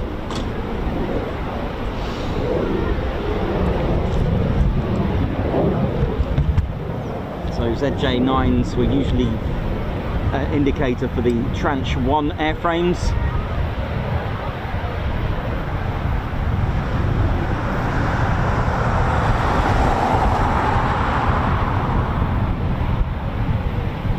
So once Coningsby entered the jet era, it was followed by the wonderful addition in 1962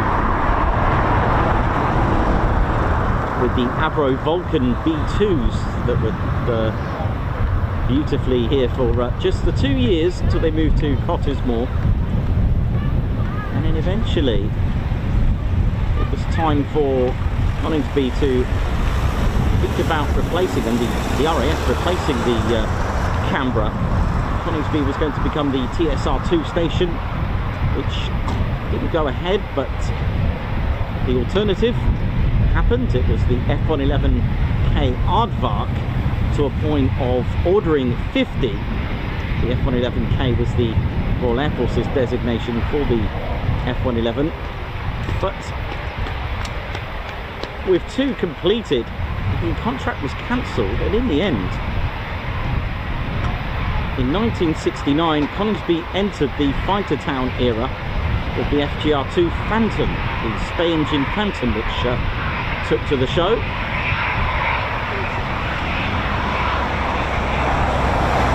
And this kind of changed Coningsby's era into the fighter town station, the fighter station. It was number 6 squadron that arrived 1969, and the end of Bomber Command in 68 actually.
Hi.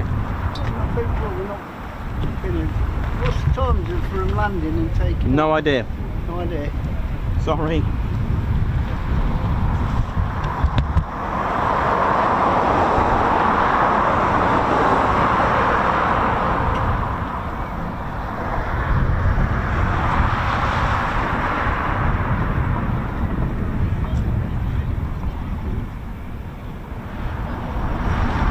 Military aviation, of course, has no schedule. You just turn up and hope for the best, ladies, gents, teddy bears. That's the best way you do it. Just a bit like fishing.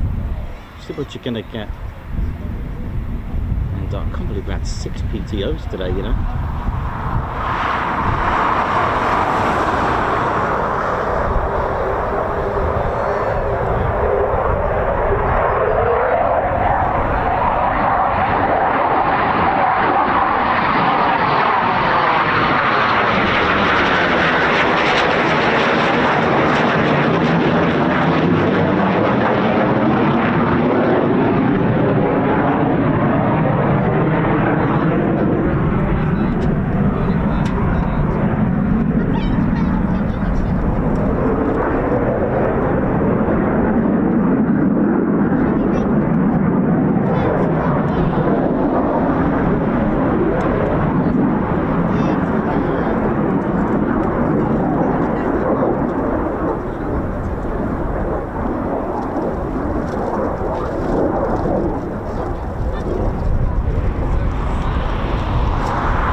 Lovely circuits today.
Approach, touch and go.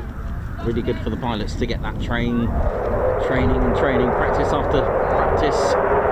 Low approach, touch and go. Great for pilots to learn and train and get away and training.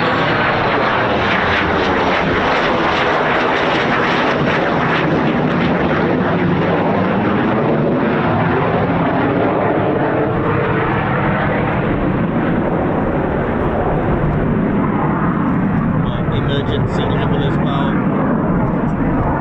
You know, if something happened on the runway as they came into land, they would be able to initiate the type of go around, a low approach or a touch and go. And of course, the pilot can get lots of takeoff and landings in one sortie.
morning, hasn't it?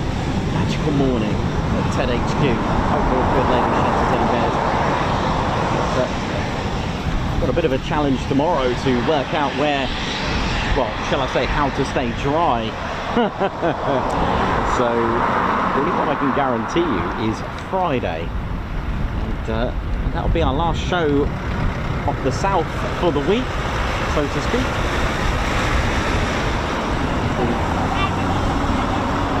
We head north. Lossy in the Lakes. Lossy in the Lakes. It sounds like some sort of, you know, concerto. Concerto number 3 by JF Ted in D minor. Lossy in the Lakes. That's where it gets random now, doesn't it?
How we doing, ladies, gents, and teddy bears? Hope we're all good and well.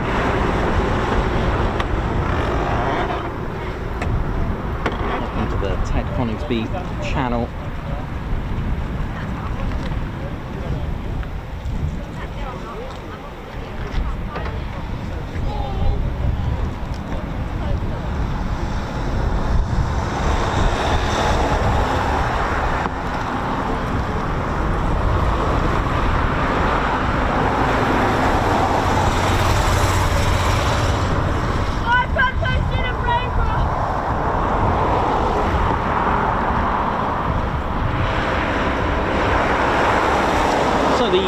As we spoke about the history, I'll just quickly show you the very aircraft that changed the pace of Coningsby.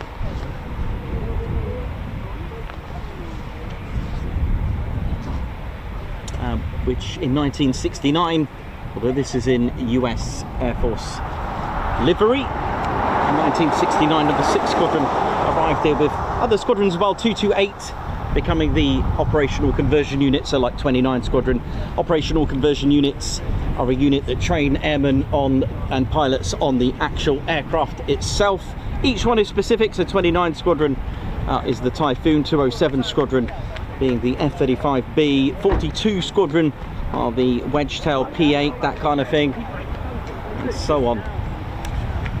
Look at this, 1969, the flying tin openers, or the flying can openers, arrived.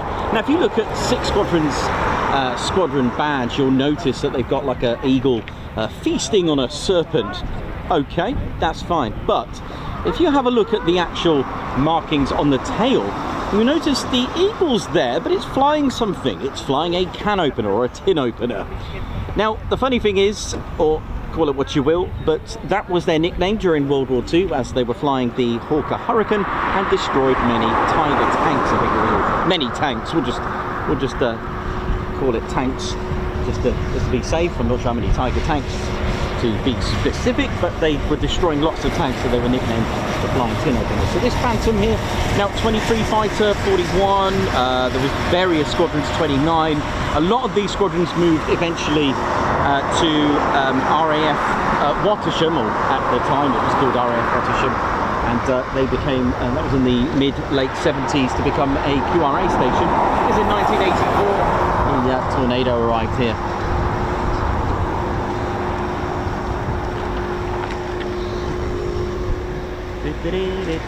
Doing this a little bit different because I know we haven't got too long on the show to go, but one thing I will tell you again, for those that are new to the show, is the development of the amazing Avro Lancaster. Now, it wouldn't be the same if it wasn't for this, because in 1942 this stopped. I know, right?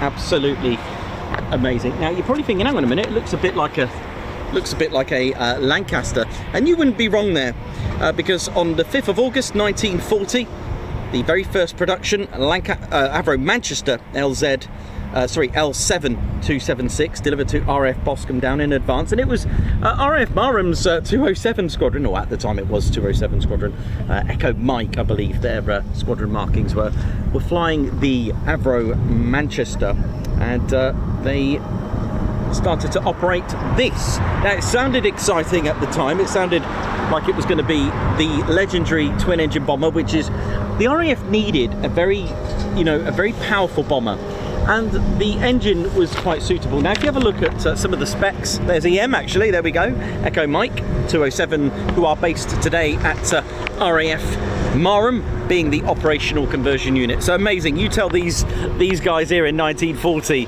that 80 years later or so they'll be flying an F-35B. I mean, come on, that is how engineering works, right? The fate of engineering is quite remarkable. Sorry about the wind, but I can tell you on paper, you know, what the RAF needed, you know, a specification by the Air Ministry.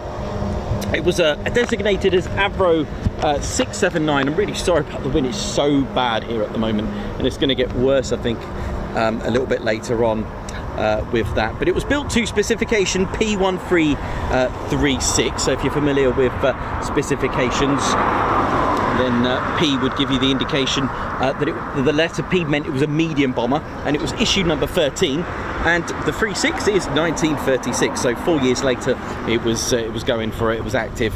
And you know, on paper it looked great with the Rolls-Royce Vulture engines at a crew of 7, wingspan 12 foot shorter than the Lancaster, 90 feet, length at 70 feet. And the power plant, like I said, 2 Rolls-Royce Vulture, 265 miles per hour, 1,200 miles range with a service ceiling of 19,000. It met the specifications to take 10,350,000 pound of bomb load, which was impressive. But things didn't quite work out. You'll see the earlier Mark, the Mark 1A, actually had a third tail. Look at that, a third fin, shall we say, not a third tail, but a third fin. All right, but they did away with that on the later Mark, but it was really struggling because of its engine, and that is what let it down. And we're talking about, you know, problems with the engine, being the ball bearings. It was kind of like, I don't know, in some ways I'd like to say it was kind of forced into it. I don't think Avro and Roy Chadwick were kind of given a chance. It was given the specification, they were given the chance, and the reason why I'm holding this Lancaster, because this was, you could say it was an Avro Manchester Mark III. You wouldn't be totally wrong in saying that, because that's what it was going to be called. Now, the Avro Manchester, again, powerful engines, rated it on paper 1,760, but there were issues because it kept getting grounded. Why? Because engine 2 or engine 1, it wasn't common for a radio from a pilot to say, engine 2 on fire, engine 1 not looking so great. Now, the problems were ball bearings inside the engines. As it's turning, they start to heat up and it will catch fire. And it was a lot of the times what I read, it was usually on the outbound, on the inbound. So coming back from a mission, bombing was fine, but coming back was pretty much an issue. This also led to a lot of feathering and on the propellers, which again would ruin your engine as well. So it really struggled, and it was grounded several times. And in the end, Roy Chadwick and his men decided that, hey, we've got a good airframe here. And you know, how fate is that they kept the airframe. What they did, they widened this by 3 meters, the H. They widened it, got rid of the, they had a prototype, which was BT308, which was at Waddington in early 1941, I think January, as early as that. And then they did DG595, did away with that, the central fin, so they didn't have it. And what they did, the prototype had 4 engines. Roy Chadwick thought, right, that is it. 1942, they were grounded completely and got to work on making this. So they added 6 for either side, added 4 new engines, which were indeed the Rolls-Royce Merlin, Merlin 20. Now, they were rated at 1300, but they were more reliable, more punchy, and it gave them exactly what they need to become the RAF's most successful heavy bomber. About 7,737 that were made, and do you know what? Only 2 are airworthy today, which is, and we're lucky that we got 2, because if you think of the likes of the Vickers Wellington bomber with 11,460 or so, not 1 is flying. In fact, I think we've only got 1. Is it 1 complete airframe? I can't remember where that is. It begins with a B. Oh, it's got me. It begins with is it Brooklands? I think it's Brooklands. But yeah, so that's how this evolved into this beautiful bomber, and it could take anything you want. A 14,000 pound of payload, and then in the end, 22,000 pound. I mean, we're talking about a 14,000 pound of tall boy. But number 44 Squadron were given a very good Christmas present. December, Christmas Eve, 24th, at RAF Waddington in 1941. They received this beauty. Oh yes, I know, right? Oh yeah, they received the well, it was going to be called the Avro Manchester Mark III, but 102 wingspan, 102 foot. Yep, there we go. And it became the absolute legend that we know it, the Avro Lancaster, they called it. Now, it could take a 22,000 pounder, but without modifications. They took the top turret off, modified it, took out some armouring on there, so it can take a 22,000 pounder. Now, this is where we start to get in the Tiger Force era. This then developed into the Avro Lincoln, because what they found, we could modify the Lancaster, but it would obviously not as be manoeuvrable because you're sticking 22,000 pounds. So you'll notice Yankee Zulu on some of the aircraft, which was designated as a 617 Squadron, okay, who were here as well in 1943, operating the Avro Lancaster. And the Yankee Zulu was another, as well as Alpha Juliet. Now, Alpha Juliet is the traditional standard squadron marking for 617, but they had Yankee Zulu when they were flying the Lancaster with the 22,000 pound Grand Slam bomb. 22,000 pound.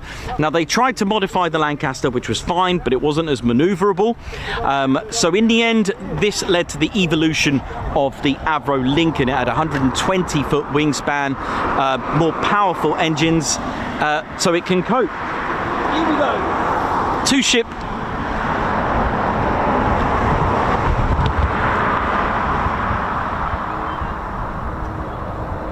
So it was pretty amazing how the story goes with that.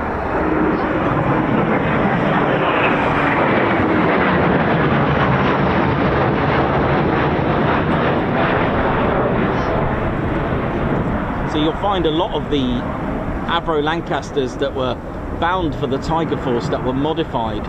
We're going to have obviously a different climate. So if you take PA474, the Lancaster that's here, and the Just Jane, they have different radiators to cope with the climate out in the Far East. And like I said, they made the decision to make the Avro Lincoln, but for me, I feel that it had a bit of a Gloucester Gladiator scenario where it come out too late, because the US Army Air Force were already producing and already produced something that completely proved itself, the B-29, extremely very heavy bomber. So in the end, the Royal Air Force rented out or leased out the B-29s. They designated them as Boeing Washingtons. So if you ever see Boeing Washington, no modifications other than the livery. They had RAF roundels on there. And some of the payload it can take was extremely out of this world. 44,000 pounder, I think, the Cloudmaker, I think it was.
we go, another low approach.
which is why I will depart after these, I think, to be safe.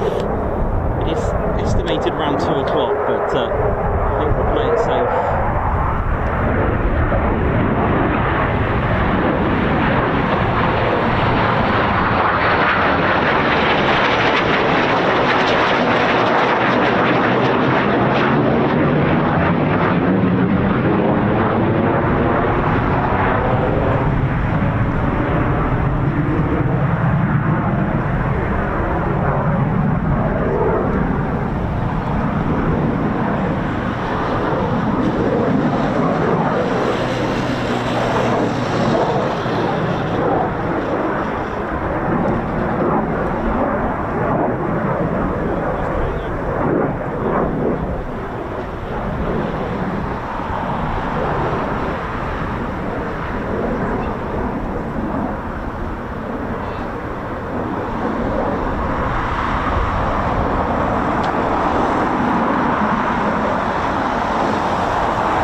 The Formula One here.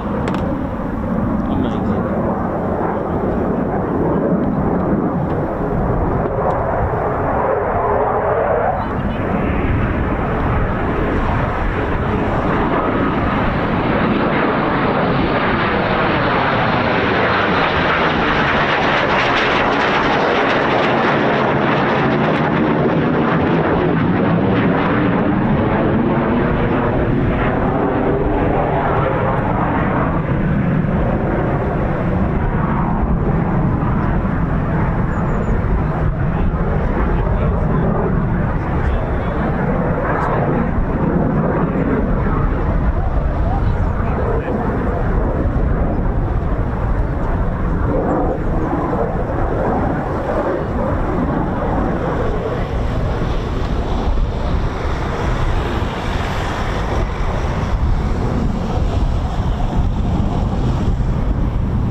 If you've enjoyed it, to hit the like button. We're nearly there, we're nearly at 1,000 likes, and if you haven't done so already, make sure you do.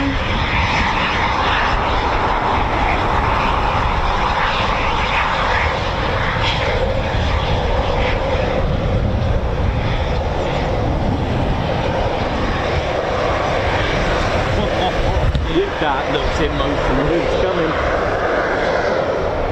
Yeah, let's try and get 1,000 likes before we finish up. It'd be nice to get a big 1K.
most out of the weather for now.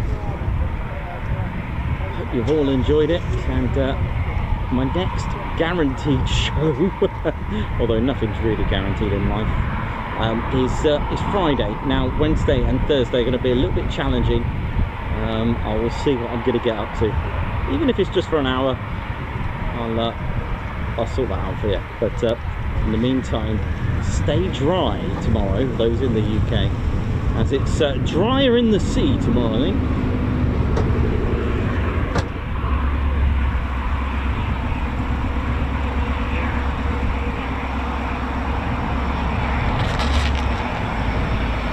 And for those that thought I was a little bit bonkers when I was living in Tewkesbury,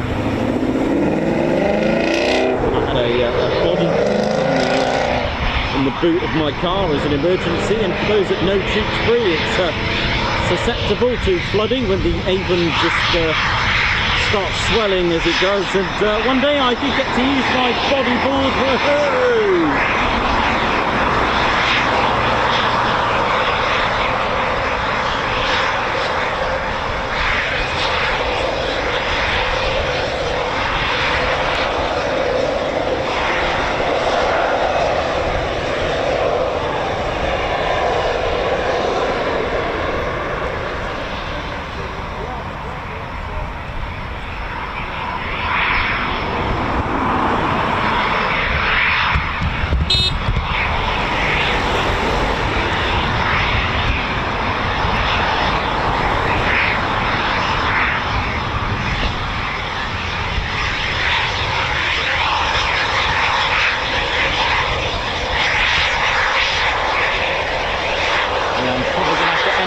Very shortly, as you can probably feel that or see rather, that the skies are just looking a little bit emotional.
Still out there, or at least a flight, probably a flight of 4, is it? Let's have a look.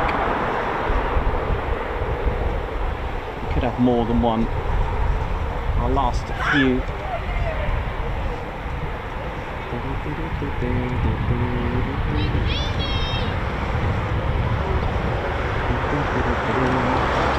So yeah, just one more flight. Let's keep going. Let's see how we're going to do. See if we can get 1,000 likes on that. That'd be great. 24 likes to go. Thank you very much as we finish up our show. Thanks a lot to all of you. Got Surge Sector 7 Aviation, Remco, DeVray, Ali, Leyland, Alan Gates, Callum, Captain A, lots of you on there. Margot, thank you very much. Thanks everyone who's tuned in today.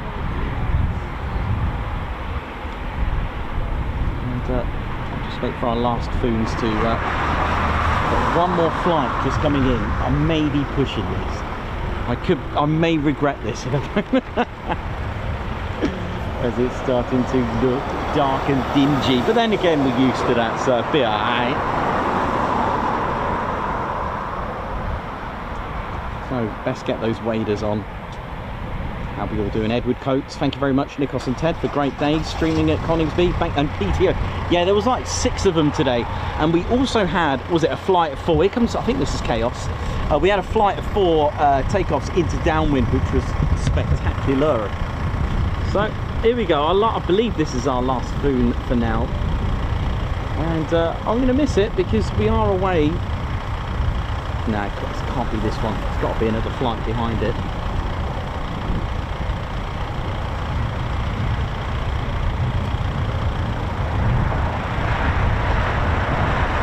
Davey, thank you very much. 1,000 likes, thank you.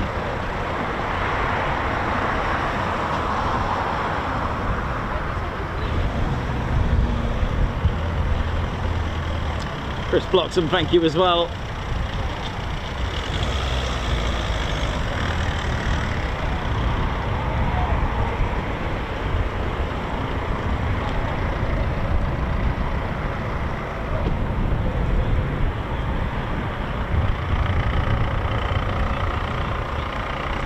Lovely. While I look ahead, what's this?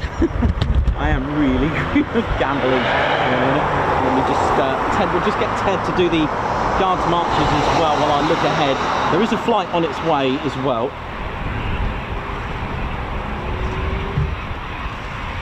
Now, while I look ahead, as Ted does the guards marches, we may be able to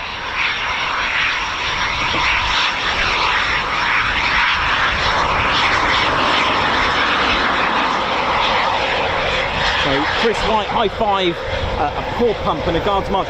Thank you so much for gifting 5 Ted Coningsby memberships, and that's Chris White, thank you very much. Sandy Wynn, good to see you on here as well, with 16 months membership, and also a guards march to you for the super chat there.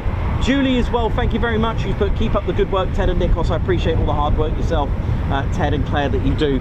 Thank you so much, Julie, for the super chat. And Philip Goodfellow as well, with a 2 months membership as well. Thank you so much for supporting the channel. And who's put a fantastic channel, and thank you. Just looking ahead now, Ted, what we got, mate? Was that this flight? Is ADSB at a moment? Sometimes ADSB does have a moment.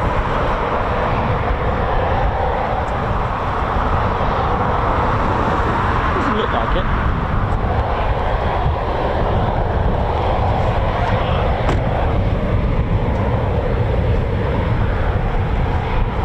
Yeah, we'll call it a day. I think this looks bad, man.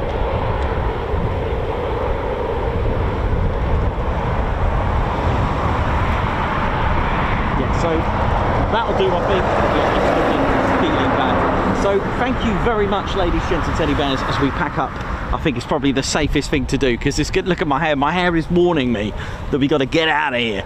It's looking bad over there, so we're going to finish up early. There is one more flight just coming back, but hey, might as well pack up dry while it gets a lot easier than packing up when we're all completely soaking. Just thank you very much, everyone who's tuned in today on our Tuesday start to the show. It's been absolutely amazing, and thank you to all of you who have tuned in. And so as we do, thank you very much to RAF Coningsby for protecting our skies. Thank you very much to the Royal Air Force, and of course all our viewers and members as well. Thank you so much for supporting the channel and tuning in today. It's been great, a great start to the week. 6 PTOs, can you believe that? Absolutely brilliant. So I hope you enjoyed it. I hope you are ready for more action this week. I can only guarantee Friday pretty much, but we'll see what I can do. Yeah, I can only guarantee the Friday really, but I'll try my best for Wednesday and Thursday, as we're going to try and dodge weather. So thank you very much for all of you who have tuned in and made the channel as special as it is. Thank you so much. All right, thank you. And so for the last time, my name's Nikos. I've been your cameraman, historian and commentator, and this is our squadron leader, Ted Coningsby, and you've been watching the Ted Coningsby channel live here at RAF Coningsby. So for the last time for today, it is see you soon, wish you well.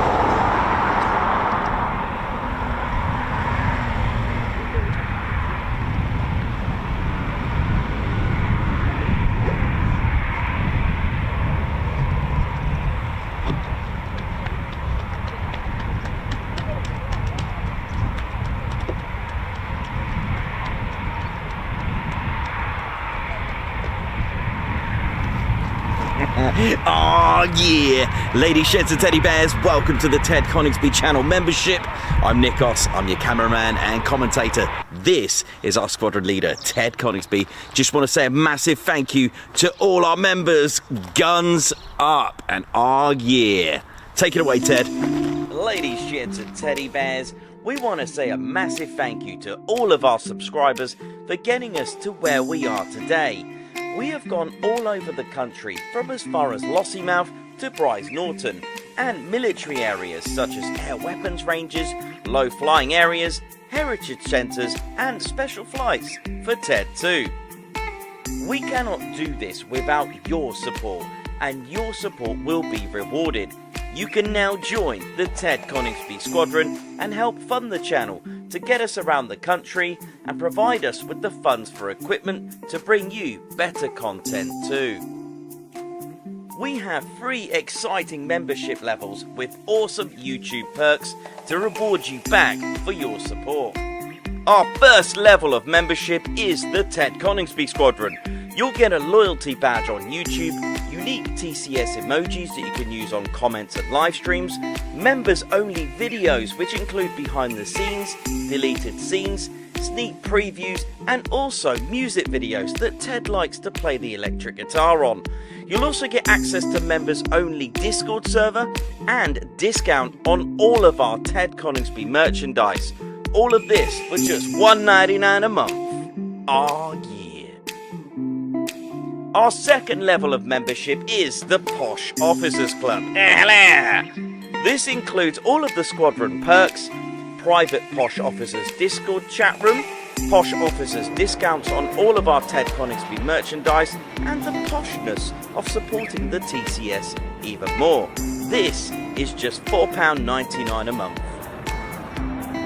Our third level was inspired by many of our fans who have been supporting the channel massively. So we'd love to reward you back with this, and our third level of membership is the Ted Coningsby Fighter Squadron. This gives you a more personal experience with me and Ted, with exclusive live streams and content. You'll get a free Ted Coningsby Fighter Squadron patch, a private Ted Coningsby Fighter Squadron Discord chat room, a gold colour Discord username, and a higher discount on all of our Ted Coningsby merchandise. All this for just $25.99 a month. Ladies, gents and teddy bears, the Ted Coningsby channel cannot thank you enough for all your support. And it's this support that keeps the dream, keeps the stream. Thank you so much. Oh yeah.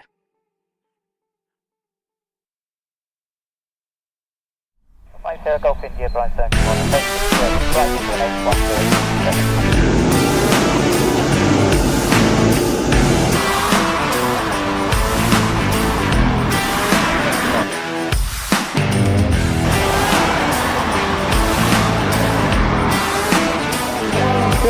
Well